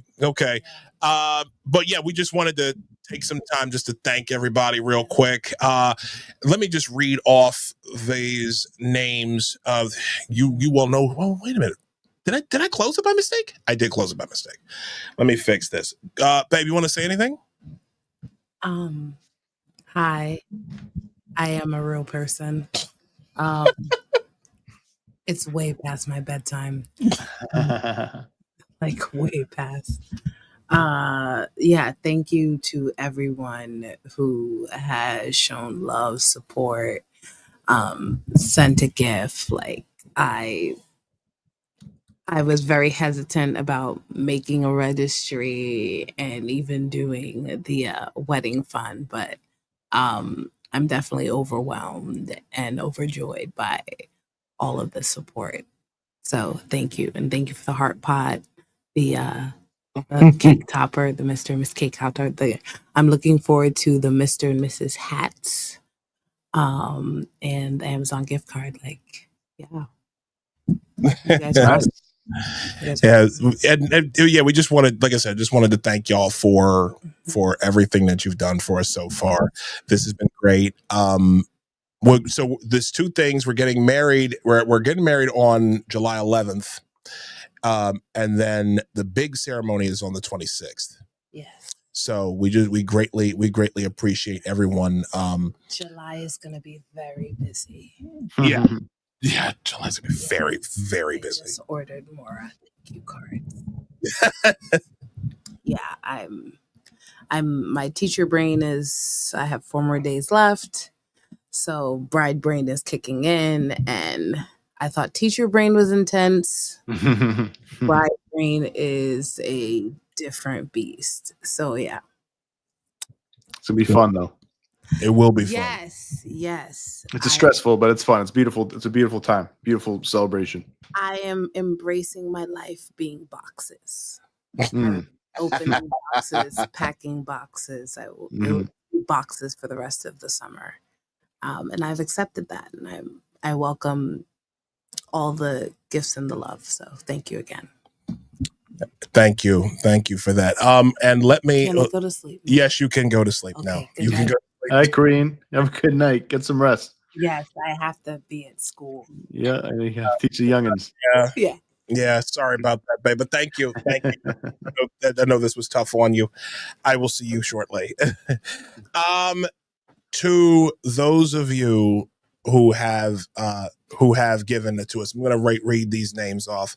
to Patrick, to Jeff J, Brandy, to Brandy, Jeff T, Max, Pam, all of you great people. Thank you so much. To Chuck P, Tim, Brian, thank you all immensely. Jeremy, Michael, Michael B, Michael T, thank you all very, very much. You are fantastic people. You didn't have to do this whatsoever, but we praise God. We thank you all. To those of you who have given, let me see. Just want to make sure. To Paul N, I know you, brother. Thank you. To Holly, Frenessy, Amy, those of you, and also to Bronwyn, the very first Bronwyn I have ever come across. Thank you all. Thank you all immensely for this. Wanted to take this time to thank you. That is our show for tonight. This has been. Is there anything we didn't cover today? I think there is actually something. I don't remember what it is, but I think there's something we wanted to talk about. But we had a lot to talk about. We had a lot of people on. We had a good time. We had a great time. We'll get to it at some point, whatever it is. Yeah, we did have a great time, man. Next weekend, we've got Matt Osborne, one of the who is an OG apostate, and he's going to be talking to us. We are going to be closing out Pride Month.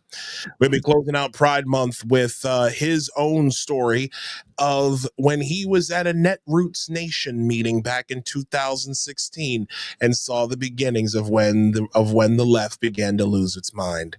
So thank you. That's gonna be good. That's going to be a fantastic show. I can't wait. Once again, if you want to follow us, Isaiah L. Carter at Nostra Chavez, though I might have him change his name to to Crenshaw Chavez or Chavez Crenshaw. Nostra Crenshaw, Apostate Radio NY, where you can get all of your show updates. We talk a little bit of shit, all that type of stuff. But we are building something here, and we praise God for each and every one of you. You can support us. You can support us. Once again, buymeacoffee.com/apostate radio. Thank you for the Pyrex. Someone just said thank you for the Pyrex dish set. Greatly appreciate y'all. And we will see you next Sunday. Thanks again, y'all. Can't wait, guys. Thanks a lot, everybody.